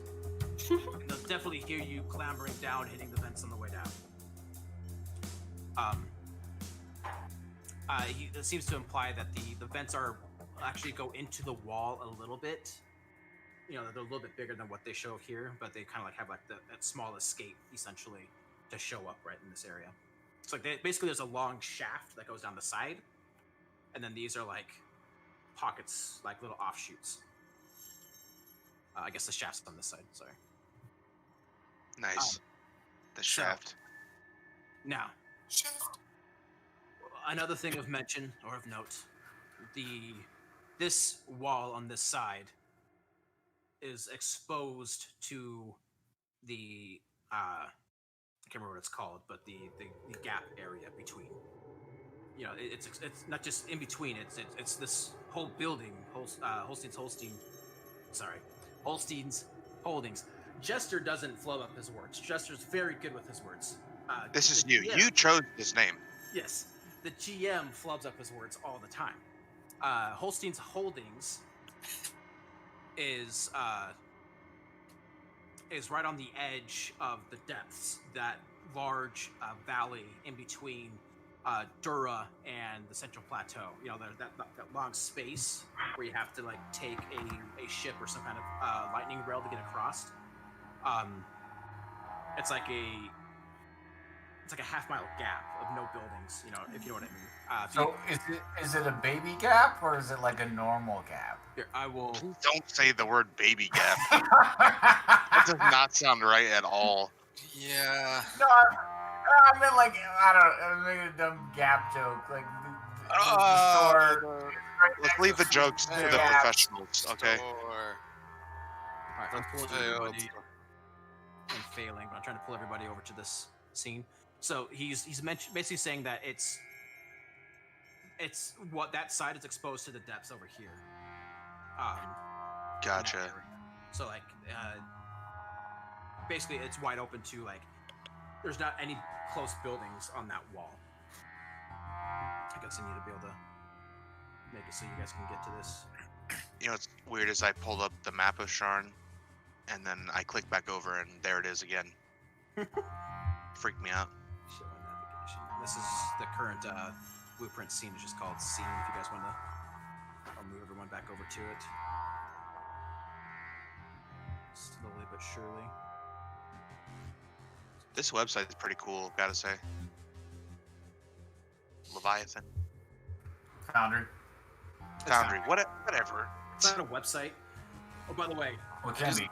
Leviathan.us.to. don't say everything, because that will lead to my computer.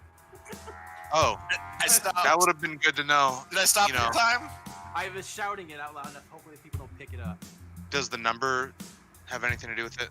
No, you don't have to have the number to get to my computer. Oh. Gotcha. Well, So, I Map, spoke over map, it, so I think we're map. okay. You know that old biblical Oh. anecdote about that thing in the ocean? That's what I was talking about. Yeah. So, this wall, though, is what he's saying, is exposed to out there. So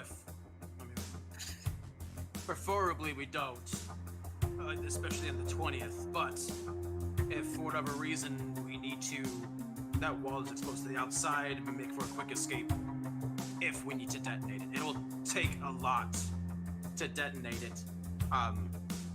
King speaks up and goes, I have some credentials that we can grab if you so feel we need to for the emergency.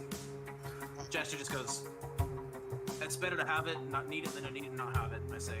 What about magical means of passing through that wall besides blowing it up? Well, we'll need magic just to be able to blow it up. It's on the side wall. This is a structural wall. If we blow it up,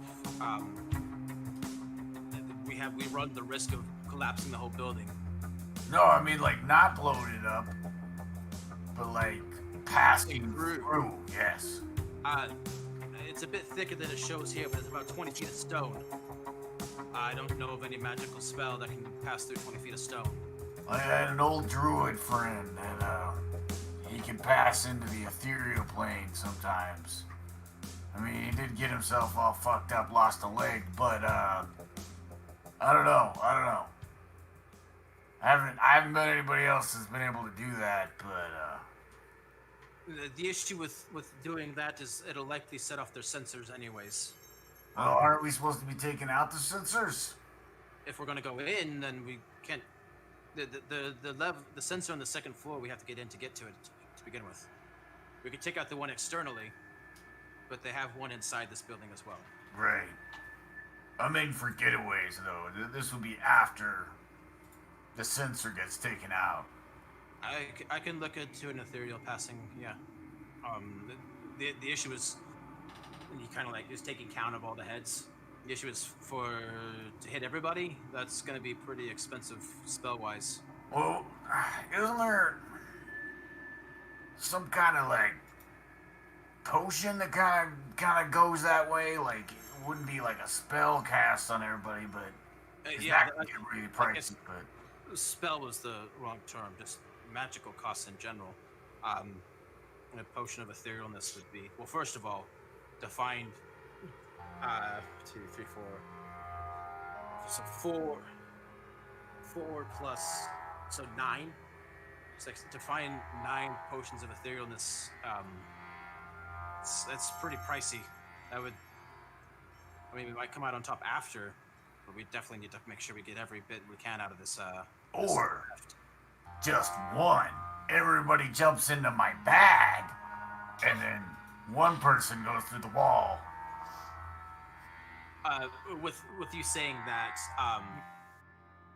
Jester kind of laughs a bit. It's like, here's the thing. A couple of us have other extra spatial dimensional items on us. If we hop in your bag, we all go poof. Oh, yeah. Oh, yeah, okay. Yeah. Sorry, I'm just trying to think of, I appreciate the thought.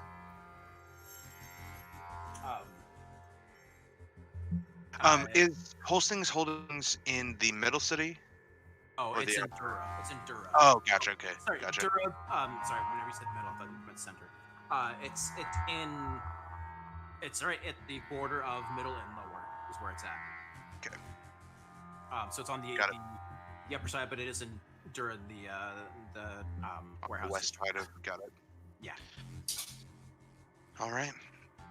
All right. So I guess now we'll get to it. Now we can I've pushed it off long enough. We'll take a vote. Those who want to go on the 20th of Alarun. Let me take this back. Those who don't want to go on the 20th of Alarun, raise your hand. And Jester to vote. You see Ace and Jack raise their hands. And Sunset, or is it just them? It's just those, but yeah, you guys tell me if you're raising your hand or not. Do we get to vote? He says over to Ace. Ace leans over. Yes, you are allowed to.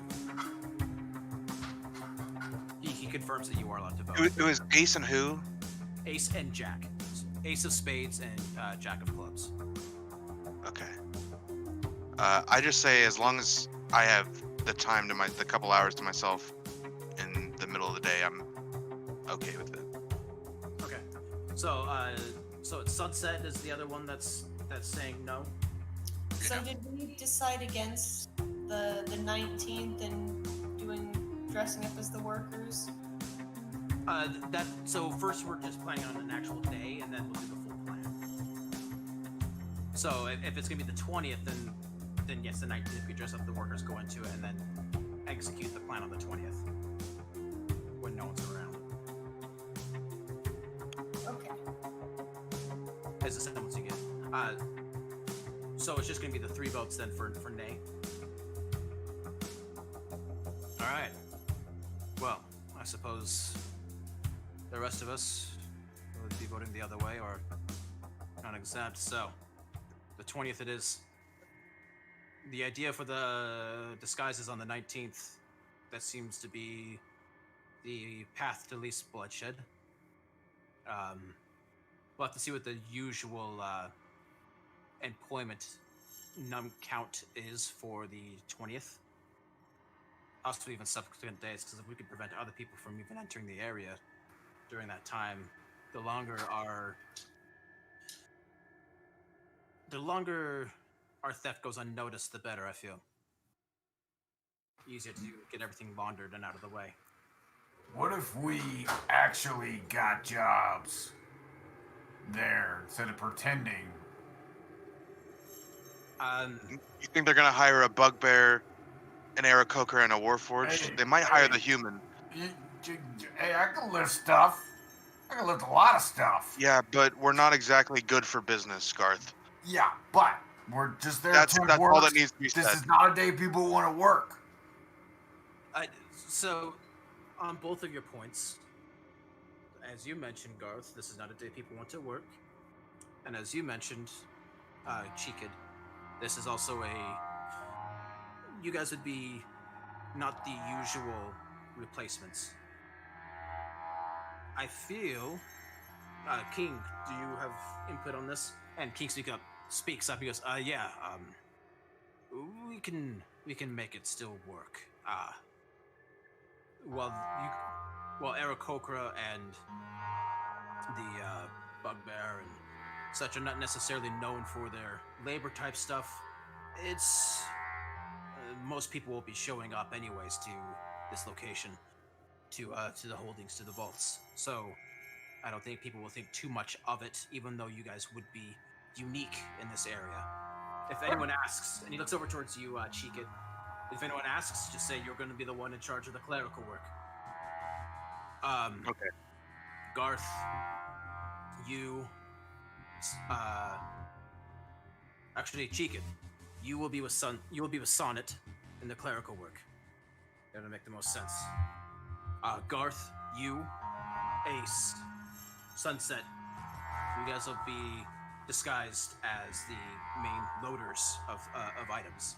I'm gonna get a mustache for this thing. He just whispers to Ace. Ace gives a slight chuckle. Sunset would speak up and I must say, I choose to apologize in advance for my conduct. You see, this will be the first time in 5 years that I have done anything at all on this day. I will do my best to adjust my intake-outtake processing such that lifting boxes is not an overwhelming task. It's only King speaks up. I understand. Cheekid's in the same state as you for this, but you only have to put on a show while those who are not of the group are visible. Hopefully, by the time we get in that show, you can immediately dissuade, get things done, and we can get out. Their name was Sunrise, and they did not make it out of the fog that day. My condolences.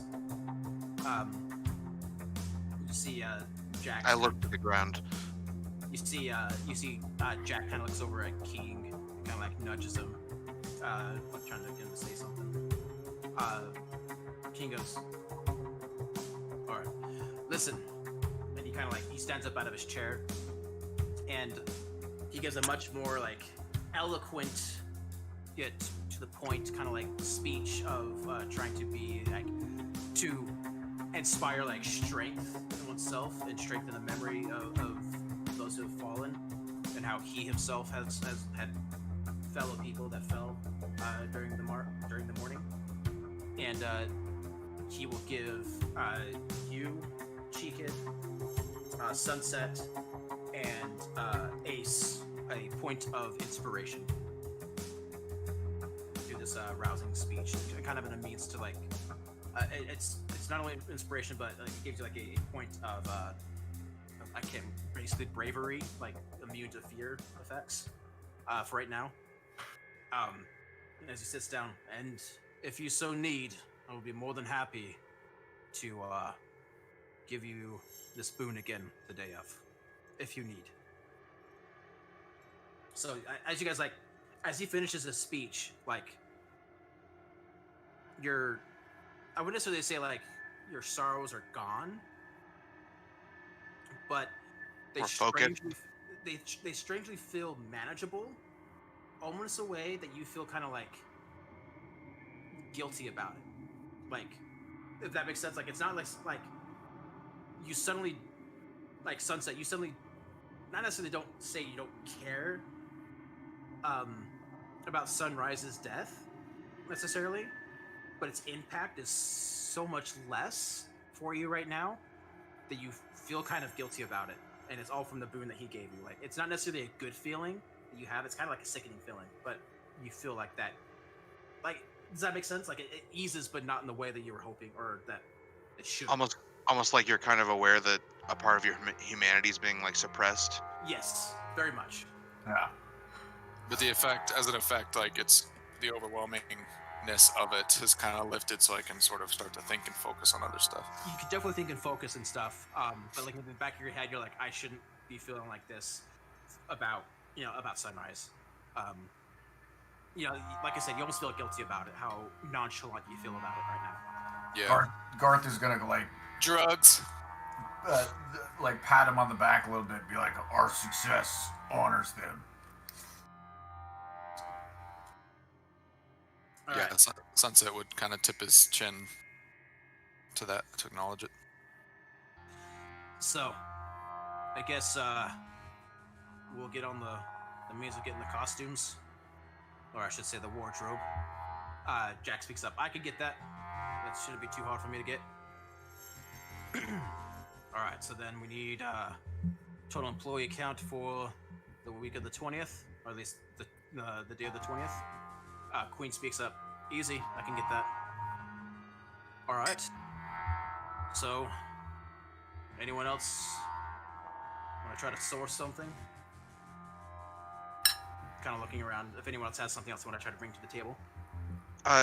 Did you say there was a third floor? Yeah. So there are 3 total subfloors. The very bottom, all of the rooms there have big, heavy crates in them. Similar to, the top floor, the upper and the north and south ones had like crates and stuff in them. Yeah. The third floor, there's heavy crates in all 4 of the rooms. Got it. Okay. Also, do the blueprints kind of say what kind of barriers these are, or like what kind of reinforcements are used on these doors? Yeah. Yes. So Jester speaks up as you ask the question. Yeah. So this is like a reinforced concrete around the whole thing. So basically, concrete with steel and lead linings around the edges. The doors here are steel with a lead lining on the center of them. It's kind of like a thing of lead sandwiched between 2 pieces of steel.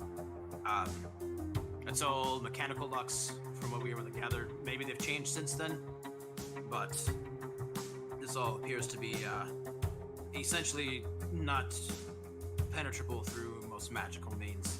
Does lead have a effect on magic in this setting? Yes. Lead, there's a couple of metals too, but lead is the most common one. The other ones are more on the magical side. It's like can't be penetrated by magic. Yeah. So Good to know. my background is smuggler. Would I possibly know any of the guards from when I was smuggling things in and out of warehouses into different cities that I could maybe try to... We'll do a roll whenever you guys, if you guys want to like kind of do a quick little stakeout, as you guys kind of walk around and get some information, we can do that offline. Okay. And we'll do a roll to see if basically I'll roll one. I'll roll like a D100, and then I'll have you roll a D20. Basically, if it's high, then there is someone you know. If it's you roll your D20 and that's low, then it's someone you know, but you're not on good terms with. That doesn't mean like you can't fix those terms or anything like that, but just so you're aware. Okay. But yeah, we'll do that stuff offline. just we're getting close to 9 o'clock here, so. Okay. Matt, is this any is it a far distance away? We're gonna have to travel to get there. Is it a short by like a short walk? From the Like Happy the Nest opposite and side. from it's opposite side, so it's roughly hour and a half Okay. walk, almost 2 hours. It's close to 2 hour walk actually to get to Sunset there. Sunset would offer to secure a skiff to at least get it to the job and back. Okay. As you offer the skiff, Jester looks over at you and he goes, "That's not bad. I appreciate it." Yeah, Thank you. clarify. Skiff is not in my possession now, but I have the ability to get one from numerous sources. Won't I- be a problem. Yeah, that would be great. Less exposure to people watching us coming across the street is all the better. Um, Ace kind of grunts in agreement, like, yes. Yes, Chicken. I was gonna ask you, Matt. Um, do you know, because I'm able to kind of, I have that safe house available to me. Do you have an idea of where that is in Sharn? Let me roll a D100 real quick. Okay. Yeah, I was gonna ask that too.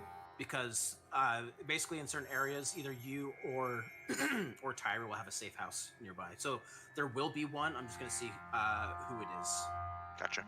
Well, actually, we'll roll a D4. Odds are Cheekid, evens are Tyra. So it's a house Kenneth, safe house nearby. Okay. Wait, They- Wait, no, that odds were was. for me. what? I thought odds were for me. Oh, odds. My memory is that of a fish, and I can't remember the sentence I said before. So yes, there is there's a home nearby, Tyra, that you are aware of that people generally are on vacation on this time that you can definitely check out. If you wanted to confirm that in between before you guys start the the heist, you're more than welcome to do that as well. in the afternoon. I would ask Jester as well. Do you know where exactly the belongings of that War Forge are being kept in this place? Whether it's in those two areas with the crates. What is your idea of where this is at? Yeah. No, we don't know exactly where it's at. That's kind of why we want to do this when there's not a lot of eyes on us. Are you not able to scry through lead?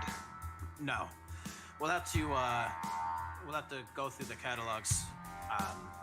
I mean, if we can just easily supplant the current team that's going to be in there, even if we just supplant the most of them and off the others that are in our way for whatever reason, we can easily go through security and look up where the Warforged items are, as well as perhaps they have some other expensive clientele that we can grab some more expensive things for to fund future operations. Fair So, enough. our goal, essentially the plan is, we secure, and he points over towards Jack, we secure disguises. We dress up, look like the crew that's coming in to supplant them. We figure out how many are supposed to be there. If it's more than 9, we'll have to come up with something. We'll also need to stop their actual reinforcements, their actual people that are coming to work for them from getting there. After saying that, Ace speaks up. I got this. Easy. Volunteers. You need help with that? If you'd like to see me work, sure. Yeah, you can see me work. And And with that, he takes a big swig of. It looks to be just like a straight hard alcohol. Like you don't know if it's like it's whiskey or something like that, but it's in a mug and not in like a shot glass. And he like downs it and slams it and just goes, "Ha ha, yeah, he's coming with me." Is there any sexual tension between Garth and him? No, there's definitely a like Russian camaraderie going on. Oh, So So- it so still yes. might be sexual tension. That's totally sexual. I was gonna say, so yes. in Homeland, yes. For the motherland, we do this. What was that, Tyra? So in regards to the number of guards and stuff, like I'd like to roll like on offline or whatever to see if there's any of the people that I happen to know or be on friendly terms with from smuggling, and see if I could perhaps convince some of them to just not show up that day if they happen to be on the schedule, or if they're a guard and they're not on duty, see if they could quote unquote switch with one of their friends who are, and then they just stay home. Yeah, easy. We can definitely do that offline.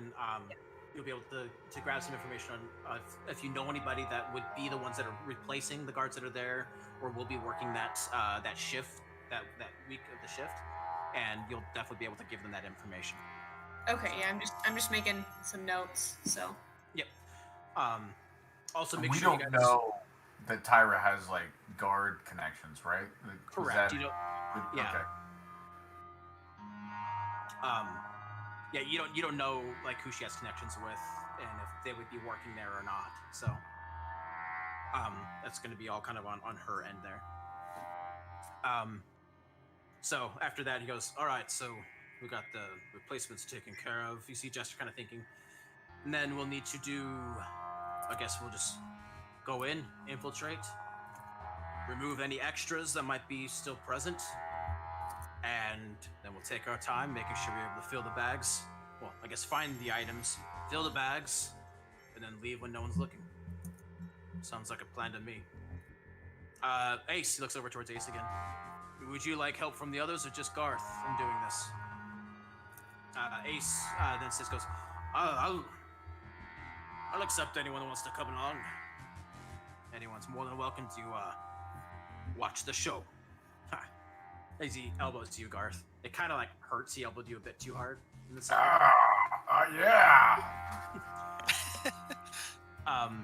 So yeah, if anyone else wants to join Ace in removing the other 9 that are scheduled, he doesn't know who those 9 are yet. Tyra, just so you are aware. okay, You'll be able to get that hidden warning out before Ace would go out to remove the 9. Like he still has to like track down who those 9 are that are going to be the replacements, or not the 9, but I keep saying 9, but however many are going to be the replacements and such. yeah. So he's basically making the vacancies we're gonna fill for that day. Yes. Yeah, I'll help.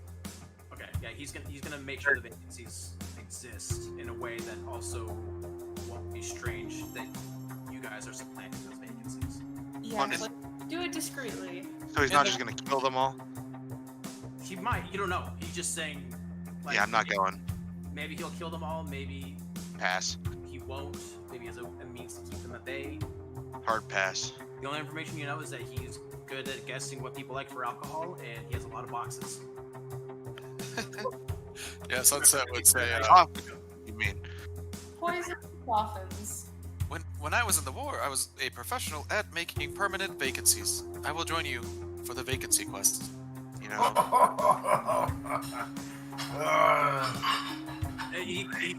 Yeah, Ace laughs as well. You see him like, here. Slaps a rock down on the table, one of those drunk stones, slides it over to you. That's on the house. I like these guys. Oh, well, thank you. It was quite a pleasant experience before. And Sunset pops it. Jack then speaks up. I guess if anyone else wants to join me in costume shopping or knitting or whatever, you're more than welcome to come along.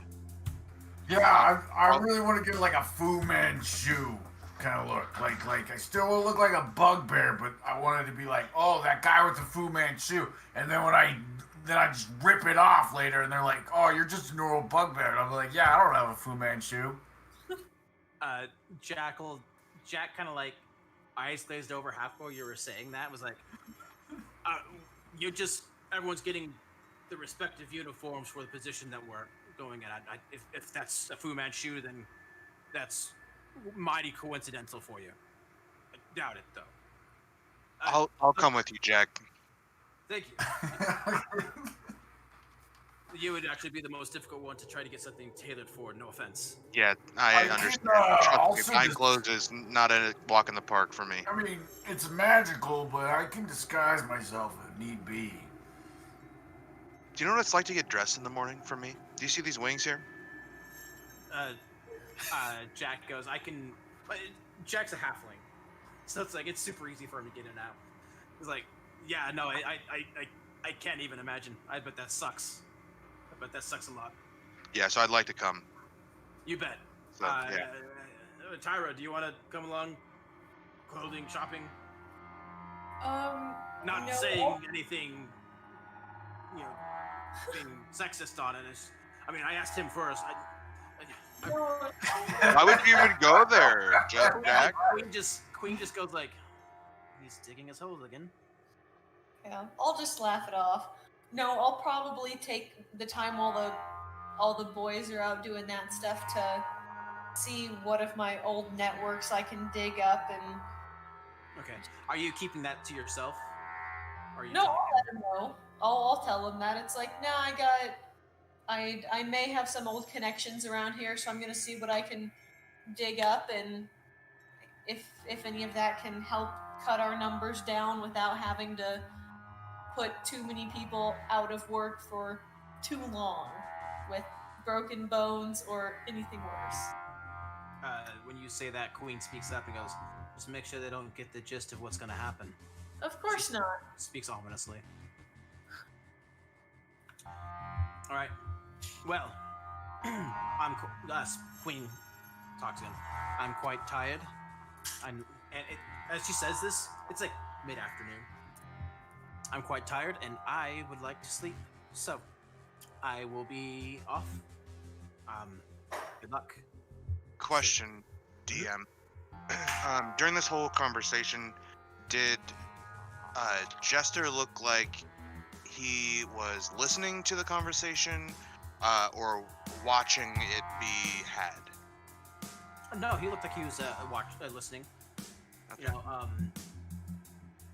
and it looks like he's a bit more aware as well. Like you seem to like notice that he took notice of Sunset's like also kind of like pain, remembrance of having to do something. He seems to be a bit more aware of things as well. But he's definitely listening. It wasn't just like watching the conversation happen. He was.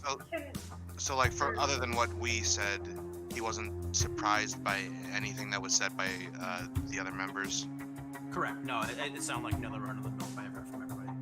Can I do like an insight or something? Because I feel like Jester has a higher position than what he's been alluding to. So Yeah. is Go for it. Roll an insight. watch it be like nat 1. I will.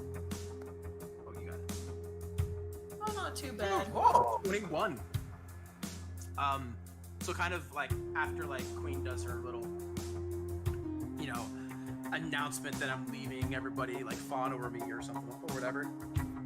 I never kind of like puts things away. You kind of stay back a little bit and just kind of like, you know, you take in like kind of everyone's like semblance and hierarchy, and you notice that everyone seems pretty. I'm not necessarily say like friendly, but they're all very like respectful. Not the word for it. What's the word for it? Robbery? Professional? Kind of chummy, like close friends with one another. But whenever they're speaking to Jester, there's just a little bit more reverence. That's just because you got higher than 20. So you get the semblance that Jester is, at least for everyone that is currently there, or whatever, whether he actually has a higher position than anyone else, he's definitely the one that people treat with the most respect. Because he's the human, isn't he? What's that? He's the human, isn't he? Yes, he is the human. You get the sense, essentially, that you don't know if it's like you can't decide if it's like that extra respect is out of fear for power or out of respect for position. Like you don't know where that respect's coming from, like where, like if it's fear, love, adoration, or whatever. But there's definitely just a little bit more respect that's given to Jester than everybody else. Is there any chance you could refresh me on what like abilities everyone has demonstrated thus far? So like, for example, Queen, she was the one who cut off the blacksmith's like toes and was there in her like weird mask form, right? Yeah, so that's the other thing to make note. Not a single one of them have ever taken off their mask in your guys' presence. You've never seen their faces. every single one of the suits, like you have no idea what their face looks like. You get like a generalized structure if they have a more pronounced face. So like you're able to tell that King is a Leonin, like he's a tiger person. But when it comes right down to it, you don't know of any actual facial representation of him. It's more of like kind of like the body cues. You know that Ace is a Goliath because he has that standard super pale Goliath skin with the tribal ritual tattoos on him. Queen, the best pull you ever get off of her is that she's likely elvish, but she could possibly be human, but she's most likely elvish. Maybe half elf. You're not entirely positive. Jack of Clubs, definitely a halfling. But yeah, so ability-wise, King seems to be someone who's able to inspire people very easily, whether they want to be inspired or not. Jack has not shown off any real abilities at all. He's mostly kind of been in the background of doing things and that kind of stuff. Ace has not shown off any abilities. The most is no, I don't think he's ever shown off anything. He looks super muscular. Jester has shown off a wide range of magics, both in the terms of illusion magics, and I believe mind control stuff is enchantment. So both in illusion and enchantment magics. This was Jester. That's Jester. And then Queen has shown, kind of your conversation with Garth, she's very much in tune with shadows. Very, very stealthy. She might possibly, just the way that Garth speaks, might be able to actually move through shadows, like shadow step almost. But that's, so yeah, you know roughly what three of them are able to do. You don't know what Ace or Jack have been able to do. They haven't exhibited anything. Thank you. That's all. Yeah. Sorry. No, you're good. Tyra, you would definitely know though, with that 21, that all of them are just a bit more respectful to Jester than anyone else. Okay. I'm gonna very, very discreetly kind of start acting the same way. Slightly more reverent to Jester, just to see what happens. Just to follow suit. And All right. and see if any of my colleagues pick up on it, like my teammates. So Well, Ace Also- is kind of, well, not Ace, but Garth is kind of aware too because of how Ace was talking about him. It's just like, Yeah. oh, okay. You said Jack was the one that was buff. No, Ace is the one he's the Goliath that's ripped. Jack is a halfling. The only thing that you've really seen him do is that he seems to be super lucky. You don't know if it's because of literal halfling luck. But when he was playing cards, when you guys first met the crew, he was playing cards with Jester. Jack was like winning every hand. It wasn't until the final hand that Jester somehow pulled out 3 cards and said, "No, I win," and then they walked away and started the conversation. Jack was winning. Yeah, Jack won every time.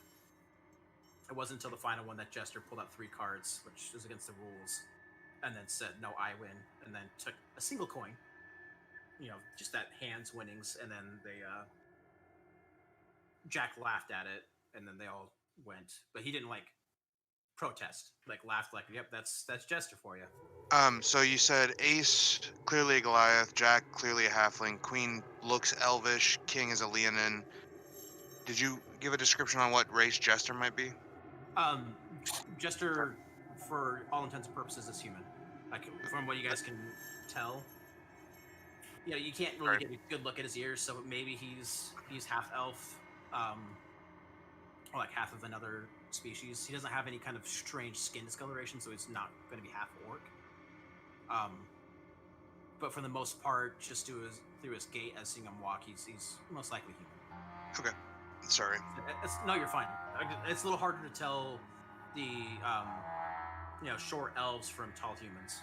They're all roughly the same height. So, and without being able to see facial features and ears and such, they all have a hood on and such. so I guess it's hard to tell all those other features. I just wanted to get it all down so I have it all organized. Gotcha. Yeah, the main thing that points to Jester being a human is that his fingers and hands aren't nearly as live as what an elf, a male elf's would be, and vice versa. The reason why you guys are pretty certain that Queen is a elf is because hers are very live. Elves just happen to have a little bit more of a that androgynous appearance. And they smell weird. Coming from you, that Garth would that also doesn't know mean about anything. Garth, with your sense of smell, you're definitely certain that that Queen is elf. So. You haven't spent enough time around Jester to confirm whether he's human or not. Is have we've only seen Jester twice now, right? You've seen Jester twice now. You've technically interacted with him whenever he was mind controlling the old man. That's right, that was him. Okay, got it. And that old man suddenly appeared behind you in the Yeah. elevator shaft. Yeah, really creepy. Okay, sorry. Go ahead. No, that's. I'm just answering questions right now. We're sessions. I guess I should say session's kind of over right now. So That's all I've got. I have it gone. alrighty. So with that, Yep. we will end the session, and we will pick up again next week. Oh, it looks like. No, never mind. I don't know why the crystal fall showed up. Crystal fall happened. Was Sonnet in the room with us, Matt? Oh yeah. Oh. Yes, Sonnet was in the room with you guys. Today isn't. So the day that this meeting occurred, is also an event. It's the Crystal Fall today, which is where the glass tower over in Dura District, which is now the Fallen District. That's when it fell. It fell quite a while ago. It fell 81 years ago. It's in the whatchamacallit, the reoccurring events. I don't know if you guys can see it. No, you can't. Let me I'll show players. So if you guys are still in, you'll be able to see that. I will get that information to anyone who already left. It looks like Cheek had left. I left. But it'll be on the stream if you still have that open. That can actually just, I'll copy and paste it. Throw it in there. Do it. Throw it in chat. So, if you guys want to go and participate with an offline encounter with those things, you're more than welcome to. And that's the, in our chat, that's the chat entry there. So, alrighty? Sweet. Alrighty, everyone. Thanks again. Glad everyone enjoyed it. And Always.